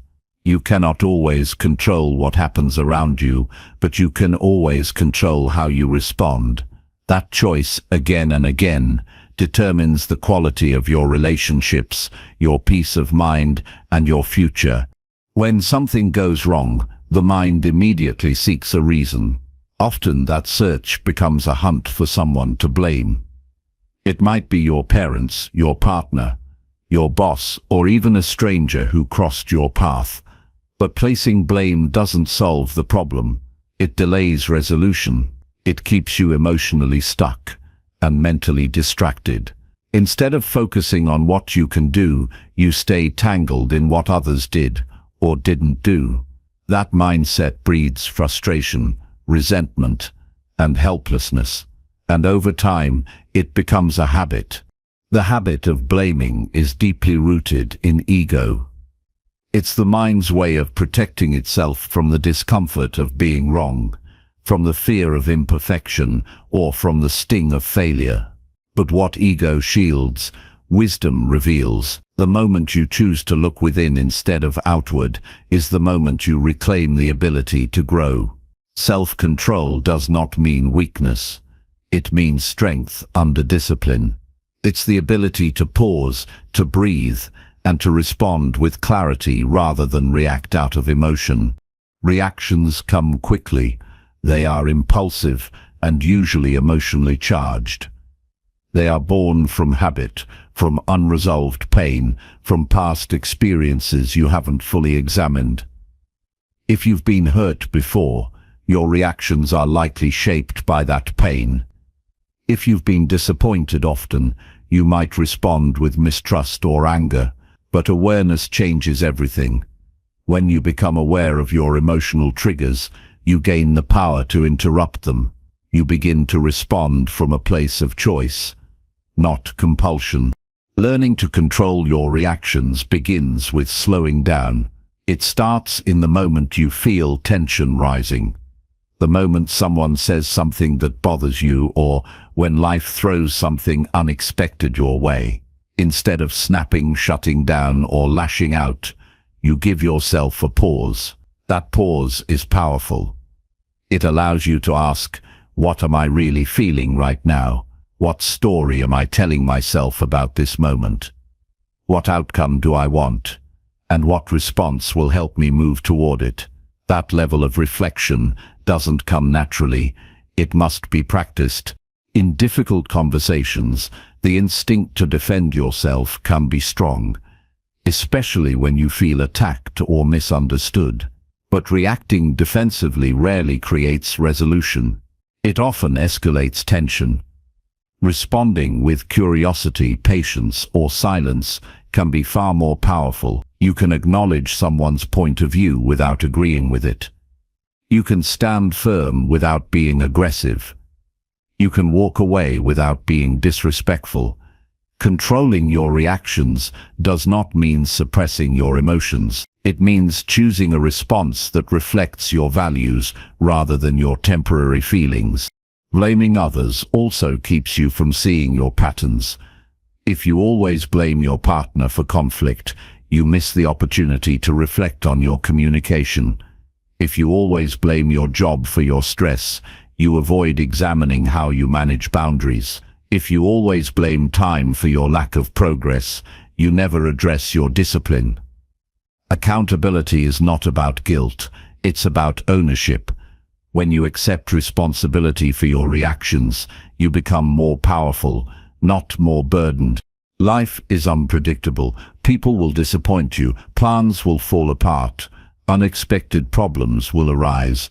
In those moments, your power lies in your response. Will you let the external chaos control your internal state, or will you respond with intention, with calm, with strength? That choice defines the difference between reacting blindly and living deliberately.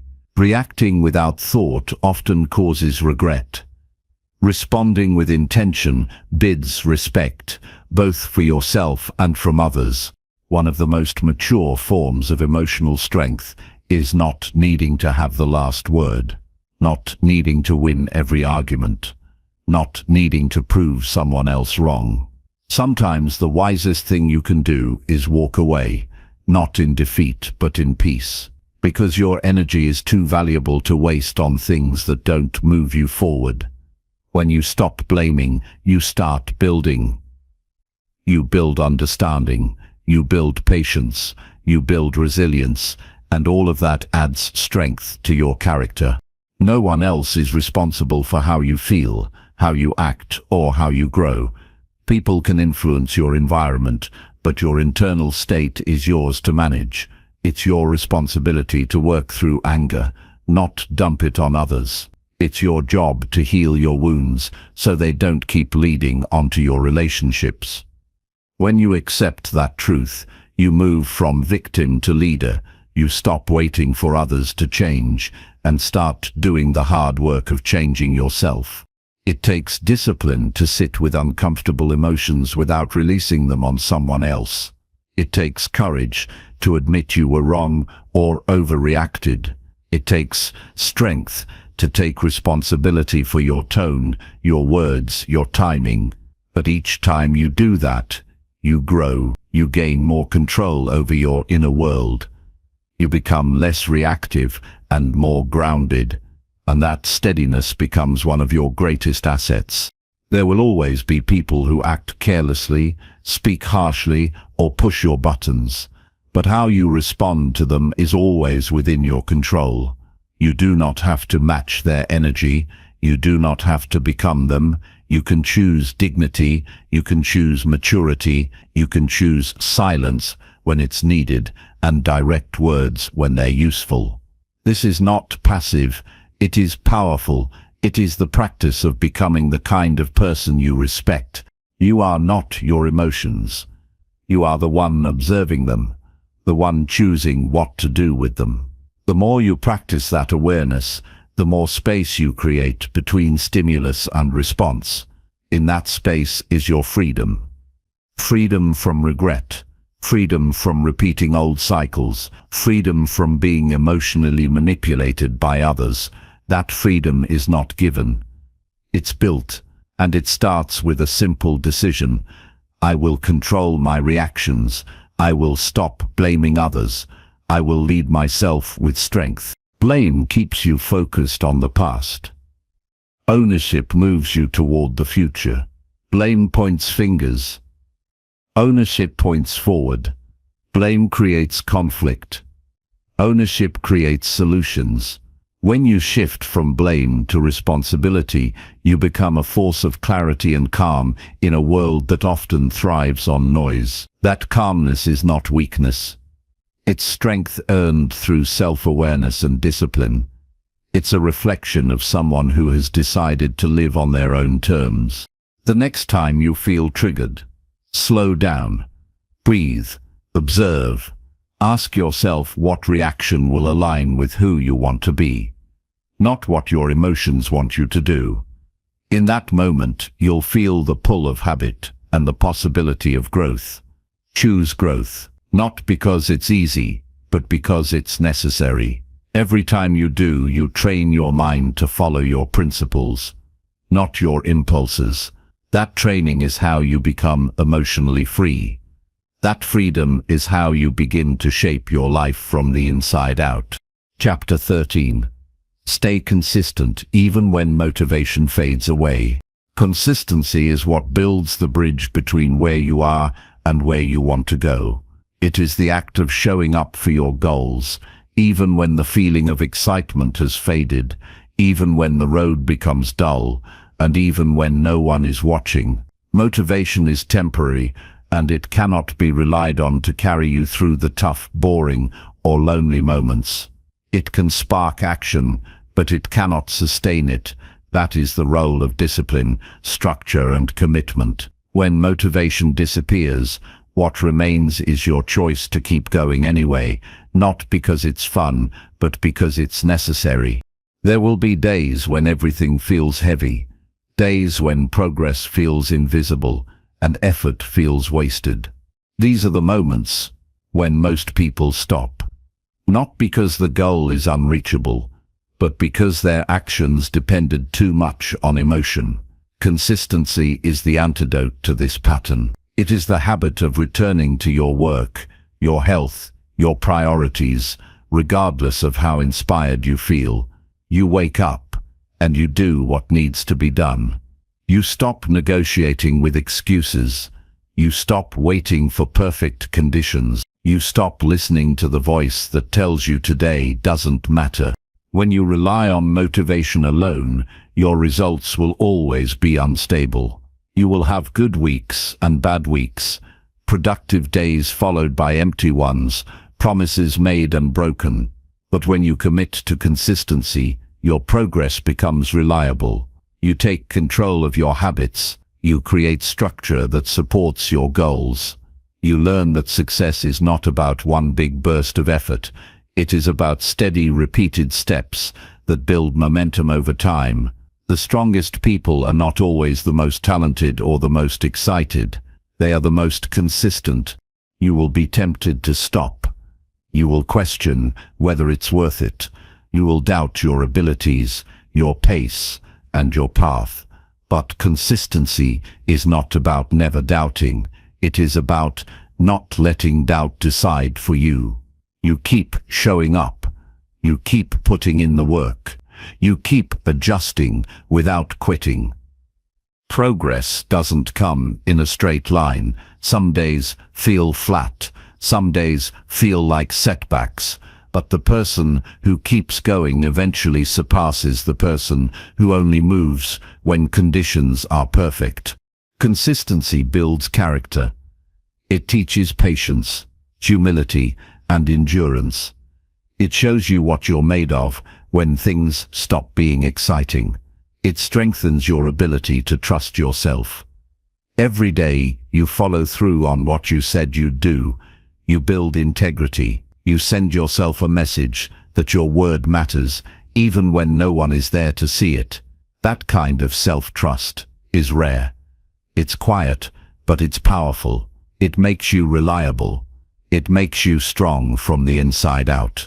There will be routines that feel boring, tasks that feel repetitive, progress that feels invisible.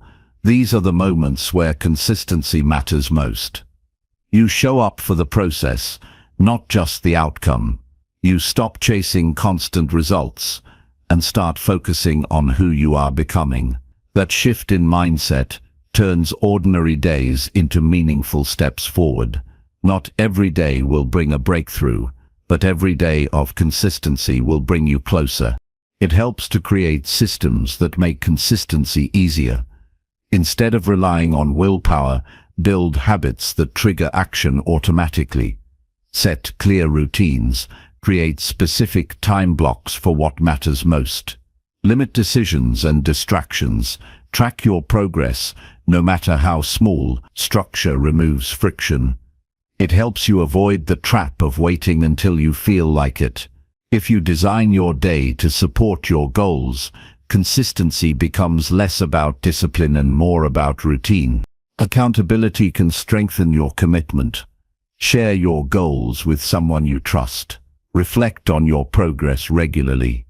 Remind yourself often why you started. Visual cues Checklists and daily reviews are not small things. They keep you focused when emotions waver. They keep your attention on the process instead of temporary feelings. Every tool that helps you stay consistent is a tool worth using. Some days you will feel energized. Some days you will feel drained. The difference between those who succeed and those who stay stuck is not how they feel, it's how they act despite how they feel. Consistency is about taking the next step even when you're tired, showing up for the workout even when you're unmotivated, writing the page even when inspiration is silent, staying committed even when results are not visible.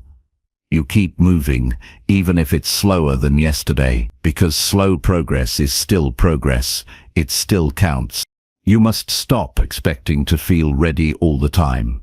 Readiness is not a requirement. Commitment is. If you wait for everything to feel right before you act, you'll wait forever. Life will always give you reasons to delay. Discomfort is not a signal to stop. It is proof that you're growing.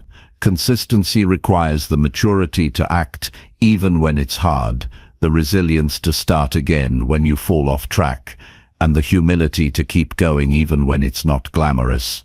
When you stay consistent, your identity begins to change. You stop seeing yourself as someone who only follows through when things are easy.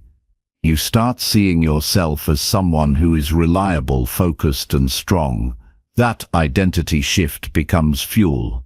It makes you proud of your discipline. It turns effort into a reflection of who you are, not just what you want. And that self-image will carry you through future challenges. It's not about being perfect.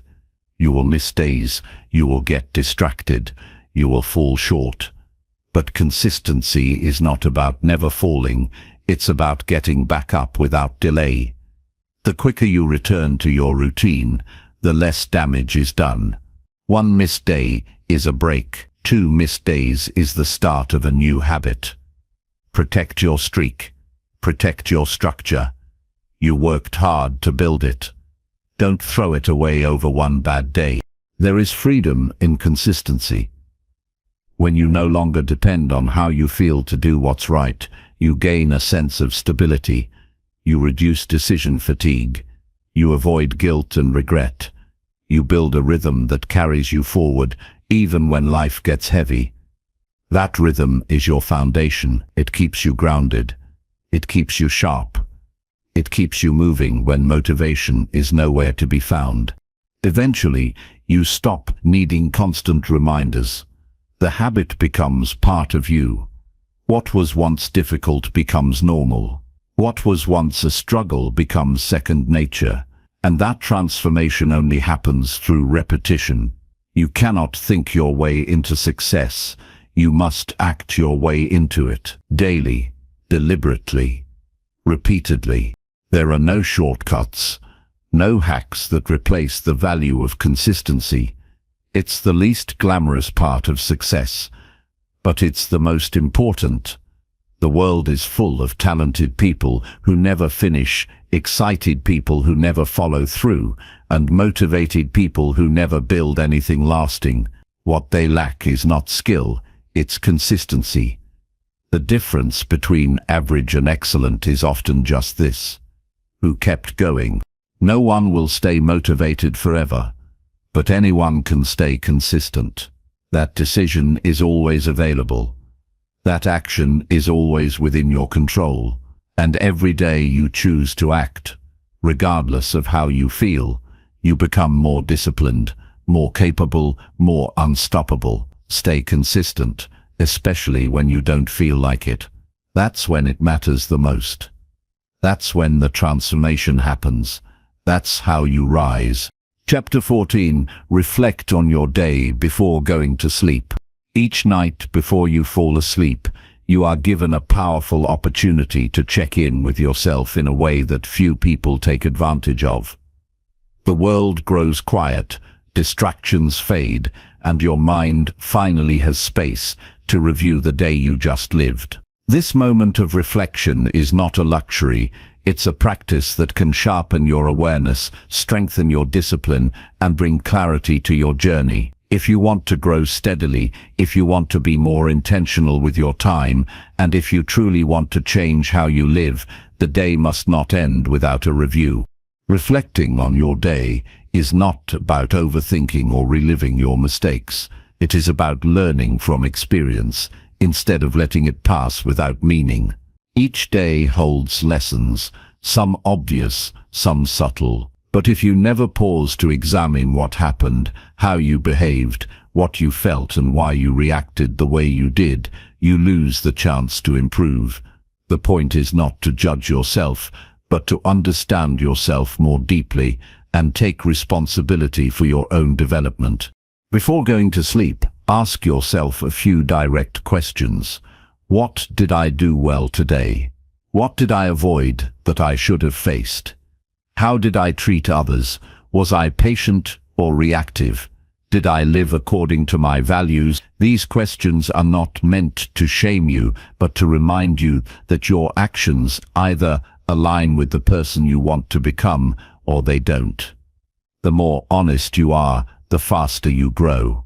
The more consistent you are, the more control you gain over your choices. The benefit of reflection at night is that it sets the tone for your rest and your next day. If you go to sleep unaware, rushed, or filled with unresolved stress, you carry that tension into your sleep and into the following morning. But when you pause and reflect, you give your mind closure. You send a clear message to yourself that the day had structure, meaning, and personal involvement. You didn't just live the day, you learned from it. You noticed it. You were present for it. Reflection builds inner order. It sharpens self-awareness. It allows you to track patterns in your behavior, your thoughts, and your emotional responses. If you always feel anxious on certain days or irritable after certain interactions, reflection helps you see the triggers. Once you see them clearly, you can begin to change them. Without this awareness, you repeat the same patterns without even noticing. That awareness turns repeated mistakes into valuable lessons. You can reflect in silence or with a pen in hand. You can ask yourself a single question or write a full page.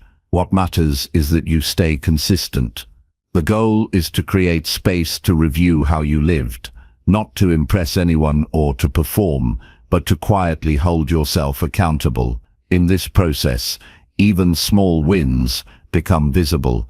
A difficult conversation you handled with maturity, a decision you made that you used to avoid, a habit you followed through on.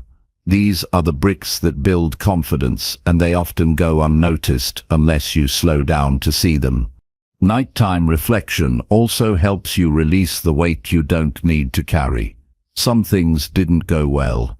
Some words were poorly chosen. Some moments were wasted, but they don't need to stay with you all night.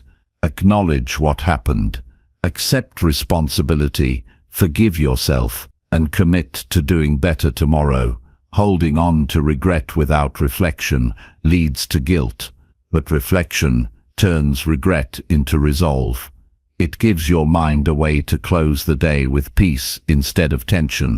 In a fast-moving world, most people rush into sleep the same way they rush through everything else, scrolling, distracting, numbing. But these habits prevent you from truly finishing your day. They leave you with open loops in your mind, unresolved thoughts, and no sense of closure. When you replace this with reflection, you regain mental clarity. You slow down, you connect with yourself. You put the day into perspective and allow your mind to rest. The days you reflect are the days you grow.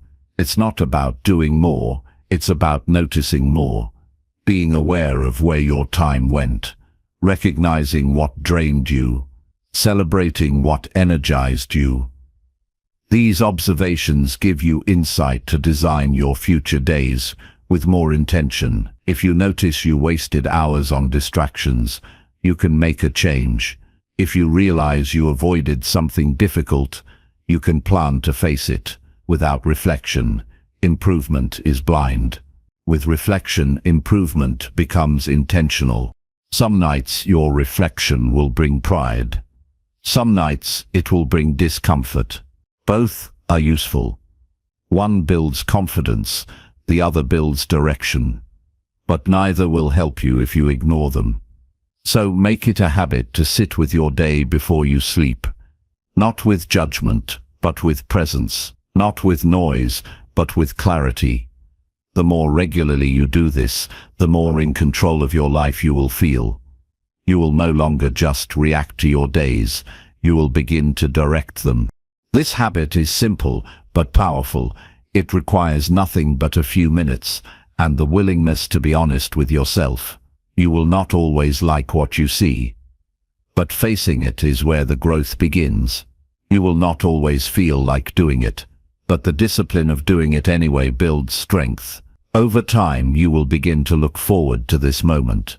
Not because it's always easy, but because it keeps you anchored. It reminds you of what matters. It protects you from drifting into mindless patterns. You do not need to reflect perfectly. There is no script to follow. Just ask yourself what mattered, what you learned, and what you want to carry forward. You are not here to impress anyone. You are here to become someone you respect. That kind of growth happens quietly. It happens in small, steady acts of self-awareness that build over time, and one of the most powerful of those acts is simply reflecting on your day before going to sleep. This is where you begin to live with more presence. This is where you stop letting the days blur together. This is where your intention strengthens and your clarity grows. End your day with awareness, not escape. With truth, not avoidance. With reflection, not distraction. In doing so, you will slowly become more grounded, more focused, and more in charge of the life you're building. Not by chance, not by motivation, but by deliberate, consistent, thoughtful effort, day by day, night by night. Chapter 15. Stop comparing and start becoming your best self. Comparison is one of the quietest forms of self-sabotage. It steals your attention, poisons your peace, and blinds you to your own progress. The moment you start measuring your life by someone else's timeline, you begin to lose touch with your own purpose. You stop seeing your growth. You forget how far you've come. You begin to question your path, your speed, your worth, and it's never a fair comparison. You see their highlight reel and measure it against your behind the scenes. You see the results, not the process. You see their confidence, not their insecurity. You see the surface, not the struggle, and yet you let it affect your sense of identity. Becoming your best self is not about doing more than others. It's about doing better than you did yesterday. It's about becoming more focused, more disciplined, more self-aware. You were not born to be a copy. You were not meant to follow someone else's version of success. You were given your own life, your own mind, your own experiences for a reason. But when you constantly compare, you dilute your potential. You trade authenticity for imitation, and you disconnect from the power of self-respect. Comparison often grows in silence. You scroll through someone else's success, and without realizing it, you begin to feel less accomplished, less attractive, less capable, but you never question whether that story is complete. You assume they have it all together. You imagine their life is perfect, and then you begin to resent your own progress. You start to rush, to overthink, to chase things that don't even align with your values. And in doing so, you delay the very growth that would bring you real fulfillment. You must stop feeding your mind the illusion that someone else's path is better than your own. You must stop thinking that if you had what they had, you'd finally feel whole. Because if you can't find peace with who you are right now, no amount of achievement will satisfy you. The key is to look inward, To recognize that real fulfillment comes not from matching others, but from mastering yourself, from knowing your priorities, from living in alignment with your own truth. Becoming your best self means you shift your focus from competition to improvement.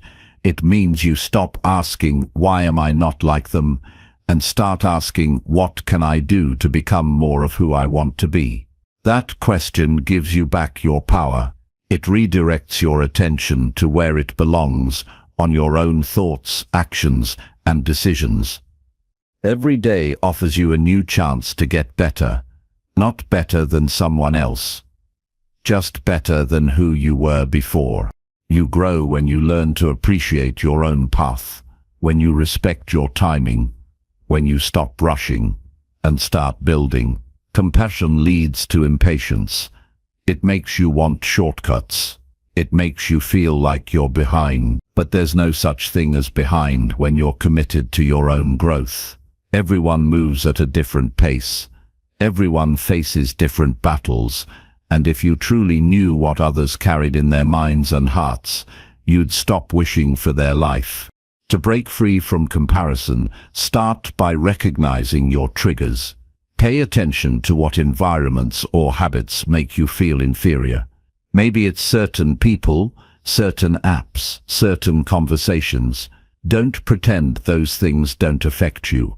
They do, and the more honest you are about their impact, the more intentional you can be in managing them. Protect your focus. Limit what distracts you. Reclaim your energy. That space is where your best self begins to form. It also helps to write down your wins. Track your progress. Celebrate small steps. Don't wait for someone else to notice. Don't depend on external applause. Learn to validate yourself. Learn to take pride in your discipline, your effort, your consistency. That's where real confidence comes from, not from being admired, but from being aligned. When you know you're doing your best with what you have, comparison loses its grip. There's nothing wrong with being inspired by others, but there's a big difference between inspiration and imitation. Use what you see as motivation, not as a weapon against yourself. Learn from others without losing yourself. Admire someone's progress, but stay rooted in your own values. You can appreciate their journey and still honor your own. That's maturity. That's clarity. That's strength. Your best self isn't found in perfection. It's built in daily practice. It's shaped by habits, by decisions, by honest self-reflection. You don't need to have it all figured out. You just need to stay committed. You need to keep showing up. You need to trust the process, even when it feels slow. Because the version of you you're becoming is not created overnight. It is revealed through patience, through effort, through the quiet choice to keep going. Start paying attention to your inner dialogue. Notice the moments you doubt yourself because of what someone else is doing. Interrupt that thought. Replace it with truth. Remind yourself that your life is not a race, that your journey is unique, that your pace is not a problem. Speak to yourself the way you would speak to someone you care about, with encouragement, with respect, with belief. When you stop comparing, you free yourself to grow. You stop wasting time looking sideways and start moving forward. You stop chasing validation and start building value. You stop trying to impress and start trying to improve. That shift may seem small, but it changes everything. It brings you back to your core. It connects you with your purpose. It allows you to rise without needing anyone to watch. You will feel tempted at times to look around and measure your worth against someone else's results. But in those moments, ask yourself, am I doing what I said I would do? Am I showing up with discipline? Am I learning from my mistakes? Am I becoming stronger, clearer, more focused? Those are the only comparisons that matter, not to others, but to your past self. to your potential, to the version of you you're trying to become. Every time you focus inward, you get better. Every time you commit to growth, you move forward. Every time you stop comparing and start working, you become more grounded. It's not about becoming the best in the world. It's about becoming the best version of yourself. That's the only goal worth chasing, and that goal will require you to stay focused, to stay honest, and to stay committed to your own path, no matter how noisy the world around you becomes. Chapter 16. Learn from failure without turning bitter inside. Failure is not the end of growth. It's often the beginning of a deeper, wiser version of yourself, but only if you allow it to teach you without hardening your heart. Everyone fails at some point. Everyone has moments of disappointment, regret, or loss. What separates those who evolve from those who stay stuck is how they respond to that failure. You can either become bitter, defensive, and closed off, or you can become aware, open, and resilient. The choice is always yours. The pain of failure is real, but it does not need to become permanent suffering. What makes failure unbearable is not the failure itself, but the meaning we attach to it. When you tell yourself that failure defines you, that it proves you are not enough, that it means you should stop trying, that is when bitterness begins to grow. Bitterness is subtle at first. It begins with resentment. Then comes the self-blame or the blame directed at others. Over time, it turns into defensiveness, fear of trying again, and eventually a closed-off attitude toward opportunity and growth. To prevent this, you must learn to sit with failure and examine it carefully. Ask yourself what happened, what you missed, what you misjudged, and how you contributed to the outcome. But do it without self-hate. Responsibility is necessary, shame is not. You can hold yourself accountable without turning against yourself. That's where true strength is built. Learning from failure means allowing discomfort to teach you instead of scare you. You must stop trying to avoid every setback. Trying to live a life free of failure will only make you cautious, fearful, and disconnected from challenge. The truth is that you will make poor choices. You will trust the wrong people. You will overestimate your abilities. You will make plans that fall apart. And all of it is part of the human experience. The goal is not to be perfect. It is to become more aware and more equipped for the next time. If you fail and become bitter, the failure controls you. If you fail and become wiser, you reclaim your power. Bitterness is a sign that you have not yet accepted what happened.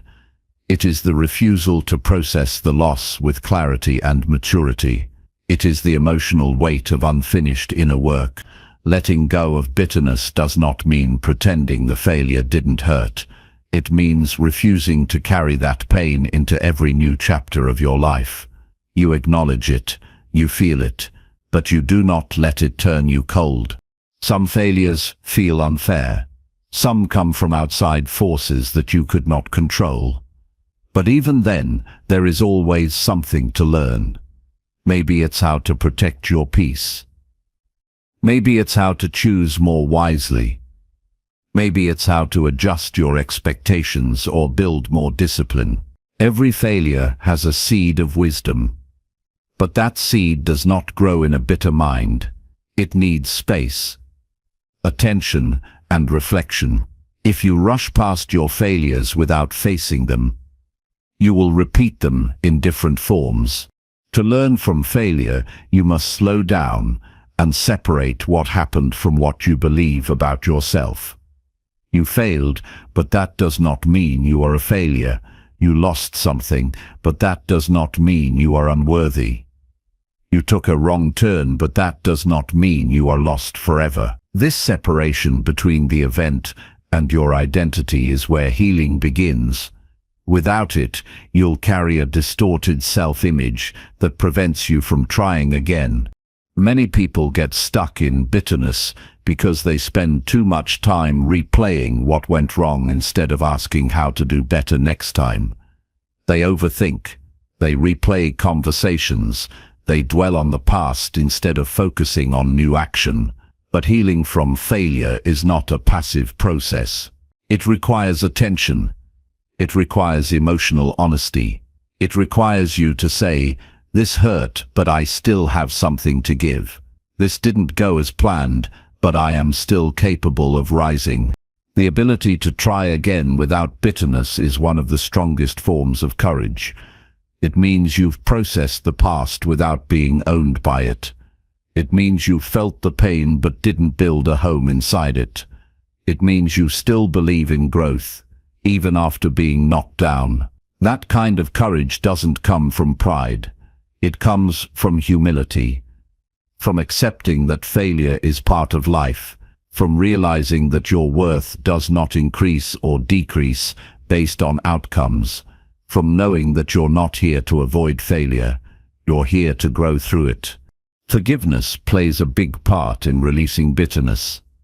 Sometimes you need to forgive yourself for not knowing better. Sometimes you need to forgive others for not supporting you. Sometimes you need to forgive the situation for not turning out the way you imagined. Forgiveness is not agreement. It is not weakness.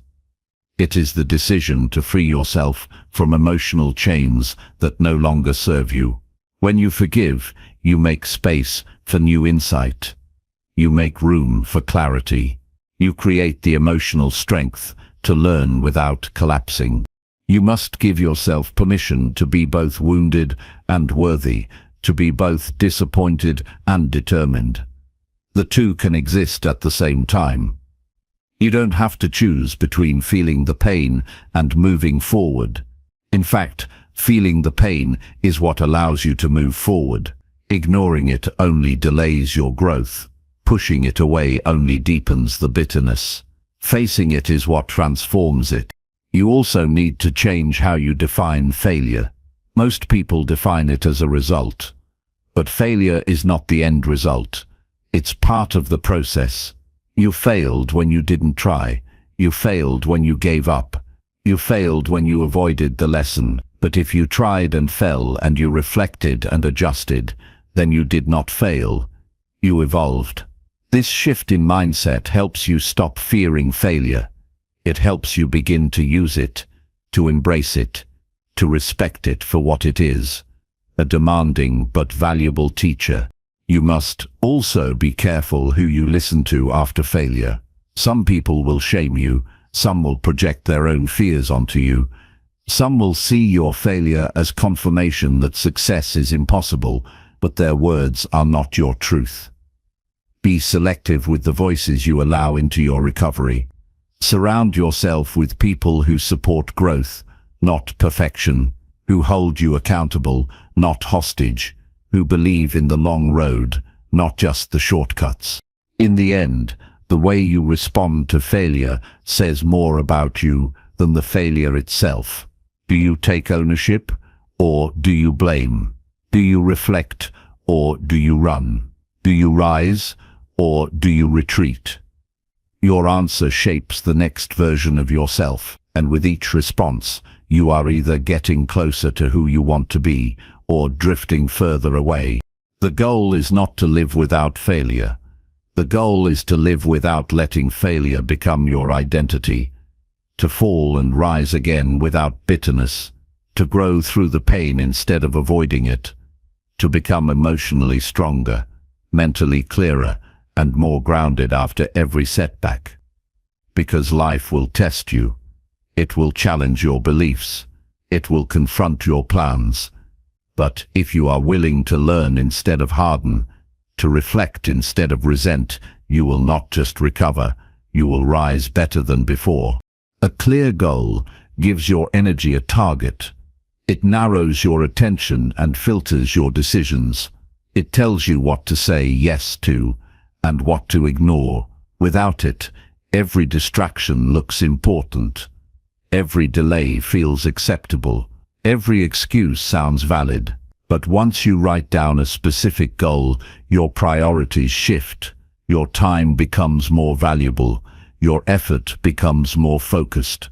You're no longer just reacting to life. You're building something on purpose. Chapter 17. Set clear goals and review them every day. When your goals are vague, your progress will always feel uncertain. If you want to move forward with clarity, you need to define exactly what you are moving toward. Most people say they want success, peace, growth, or freedom, but they rarely take the time to write down what that actually looks like. Without definition, your ambition floats. It doesn't land. It doesn't stick. You stay busy but unfocused. You stay active but unaligned.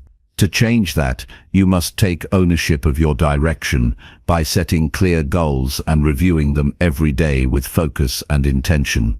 Once your goals are clear, they must become visible. A goal that lives only in your mind will fade. Your mind is busy. It's filled with responsibilities, noise, and uncertainty. If your goals are not written down, they will not be protected. Write them out clearly.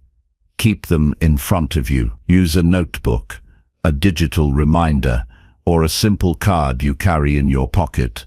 Don't rely on memory. Rely on commitment. The act of reviewing your goals daily keeps them alive. It reminds you of what matters most. It keeps your focus sharp, even when life gets noisy. You don't need to spend hours every day planning. A few focused minutes can be enough. Read your goals. Ask yourself how your actions today will bring you closer to them. Track what moved you forward and what held you back. This is not about perfection, it's about awareness. Daily review turns intention into alignment. The first step is to be honest about what you truly want, not what others expect, not what sounds impressive, not what you think you should want to fit in, but what deeply matters to you. That kind of honesty takes courage, because real goals challenge your comfort. They require effort, structure, and daily discipline. But the more aligned your goals are with your values, the more power they give you. You wake up with direction. You end the day with purpose. When you review your goals daily, you also train your mind to see opportunities that align with them. Your brain starts to filter the world through a more intentional lens. You notice people, ideas, and chances that move you closer to your target. Without that daily reminder, it's easy to miss these opportunities. You get lost in the noise. You chase distractions. You settle for comfort instead of pushing for progress. Many people write down goals once at the beginning of the year and never look at them again. Then months pass and they wonder why nothing has changed. Goals are not magic. They don't work unless you do. They require consistent attention. If a goal is important enough to set, it is important enough to revisit. If it's worth dreaming about, it's worth working toward every single day. That's how discipline is built, not by occasional inspiration, but by daily alignment. Clarity also helps you say no more easily. When you don't know what you're aiming for, it's hard to set boundaries, but when your goals are clear, your boundaries strengthen. You protect your time, your energy, your attention. You stop spending hours on things that don't move you forward. You stop giving your best effort to tasks that mean nothing. You become intentional, not just busy. Goals without review become background noise. You might remember them occasionally, but you won't prioritize them. But when you look at them daily, they become part of your identity. You begin to see yourself not just as someone who wants change, but as someone who is actively building it. That shift is powerful. It changes how you talk to yourself. It changes how you respond to challenges. It gives your efforts meaning. There will be days when you feel tired, discouraged, or distracted. Those are the days when goal review matters most. Those are the days your mind needs reminding. Motivation will not always be there, but structure can be. Discipline can be. You don't need to feel excited every day. You just need to stay connected to your purpose. Reviewing your goals helps you remember why you started, even when your energy fades. Break your goals into smaller parts. Don't just write "get healthy" or "be successful." Be specific. What does health mean to you? How will you measure success? What daily actions align with those outcomes? The more precise you are, the more likely you are to act. Specific goals create specific behaviors. Vague goals create confusion and delay. You don't need 100 goals, you just need a few that truly matter, and a system to keep them in front of you. There will be times when your goals evolve. That's natural. Life changes. Priorities shift. What mattered deeply a year ago may no longer feel aligned, but you can only notice these shifts if you stay in close contact with your goals. That's another reason daily review matters. It helps you update your vision. It helps you stay honest about what still drives you. It helps you avoid working hard on the wrong things for too long. You don't need a complicated system. Simplicity creates consistency. Start each day by reading your goals. Reflect on what you can do today to move forward. End each day by reviewing what you actually did.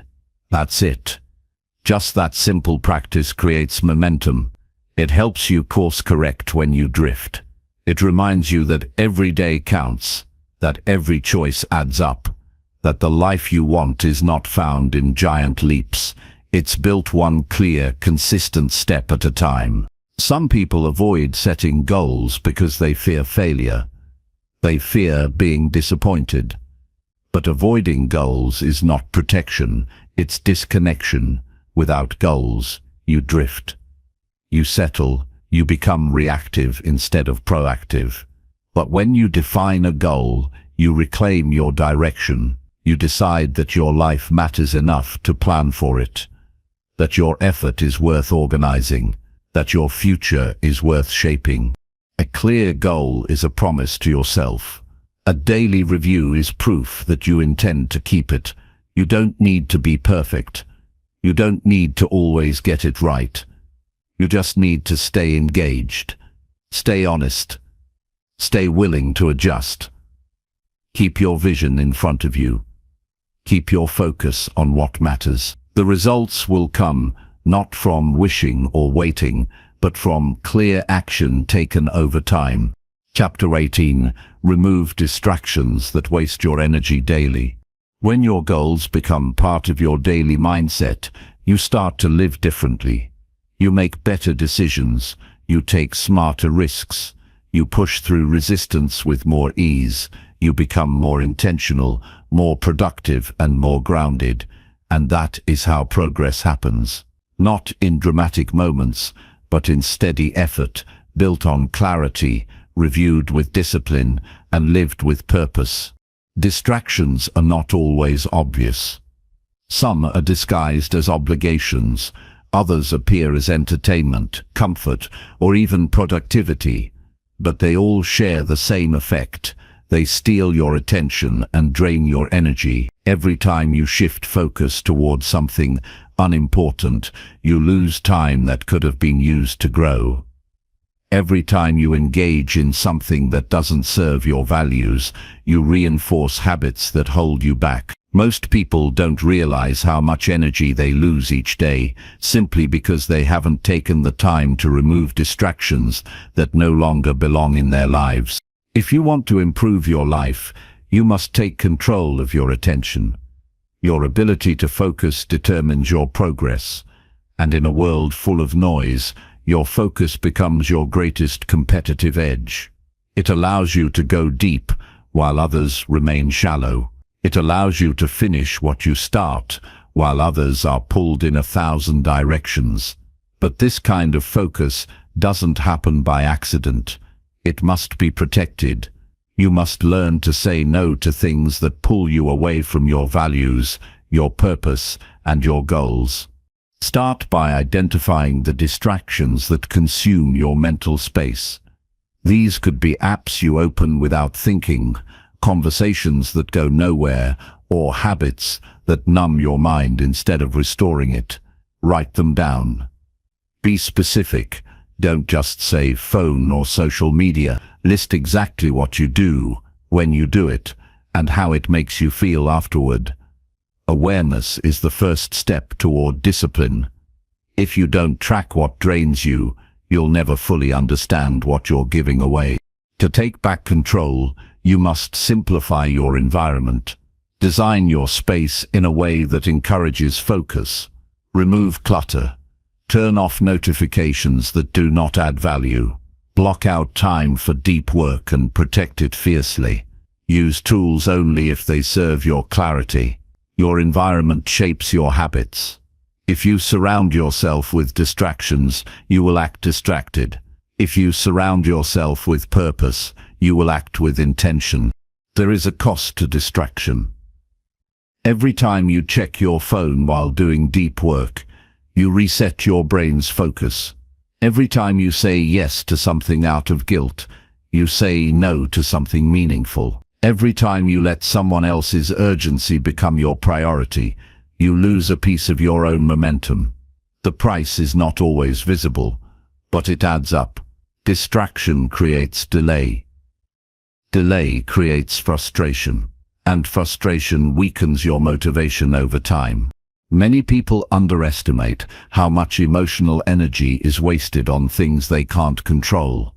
Gossip, news cycles, comparison, arguments, and passive scrolling, all of these create mental fatigue. They keep your mind busy but unfocused. They fill your day but not your life. And while you may feel stimulated, you are not fulfilled. Removing these distractions does not mean disconnecting from the world. It means choosing what truly deserves your energy. You must also learn to be okay with missing out. Not everything needs your attention. Not every event needs your presence. Not every conversation needs your voice. The fear of missing out is a distraction in itself. It convinces you that being everywhere is better than being effective. But effectiveness comes from depth, not speed. From doing fewer things with more attention. From choosing wisely, not widely. The less you chase, the more grounded you become. Another powerful way to reduce distraction is to create rituals. When your day has structure, your mind has fewer decisions to make. You waste less energy wondering what to do next. You know when to work, when to rest, when to reflect, and the more consistent your routine becomes, the more productive your focus becomes. You move with rhythm. You stay grounded in your priorities. Distractions lose their grip because your actions already have purpose. Also, take inventory of the people you engage with daily. Some lift your energy, others drain it. Some encourage your focus, others interrupt it. This doesn't mean you cut everyone off. It means you become more deliberate with how you spend your time. Boundaries are not selfish. They are necessary. If you constantly allow your schedule to be hijacked, your progress will always feel out of your hands. Make space for those who bring clarity, not confusion. Many distractions are fueled by emotion, boredom, anxiety, self-doubt. You must become aware of what you're trying to avoid when you seek distraction. What are you running from when you open your phone for the 5th time in an hour? What thoughts are you trying to silence when you scroll through endless content? What discomfort are you postponing when you busy yourself with things that don't matter? Until you face these questions, distraction will always return. Clarity is built through discomfort. Growth requires space, and that space must be cleared from the unnecessary. The more distractions you remove, the more energy you regain. The more you protect your focus, the more meaningful your work becomes. And the more consistent your attention becomes, the more confident you feel. Your progress becomes real. Your vision becomes achievable. You stop living reactively and begin living intentionally. Start small. Remove one distraction at a time. Choose one habit to replace with something better. You don't need to be perfect. You just need to be consistent. Each choice creates momentum. Each step brings you closer to focus. Each day of clear intention separates you from the chaos that consumes most people. Your energy is not infinite. Where you spend it matters. This is how transformation begins, not with a massive change, but with small decisions made daily. You remove what weakens you. You build what strengthens you. You choose depth over noise. You replace habits that numb with habits that build. And in doing so, you reclaim the one thing you cannot afford to waste: your energy. The more you protect it, the more powerful you become. Your time is not a game. Your attention is not a toy. These are the tools you use to shape your life. Don't give them away so easily. Don't waste them on things that take without giving back. Discipline is not about restriction. It's about freedom. The freedom to build the life you actually want instead of the one distractions keep pushing you into. Remove what no longer fits. Cut what no longer serves. Create space for what matters most. Chapter 19. Be kind to others without expecting anything back.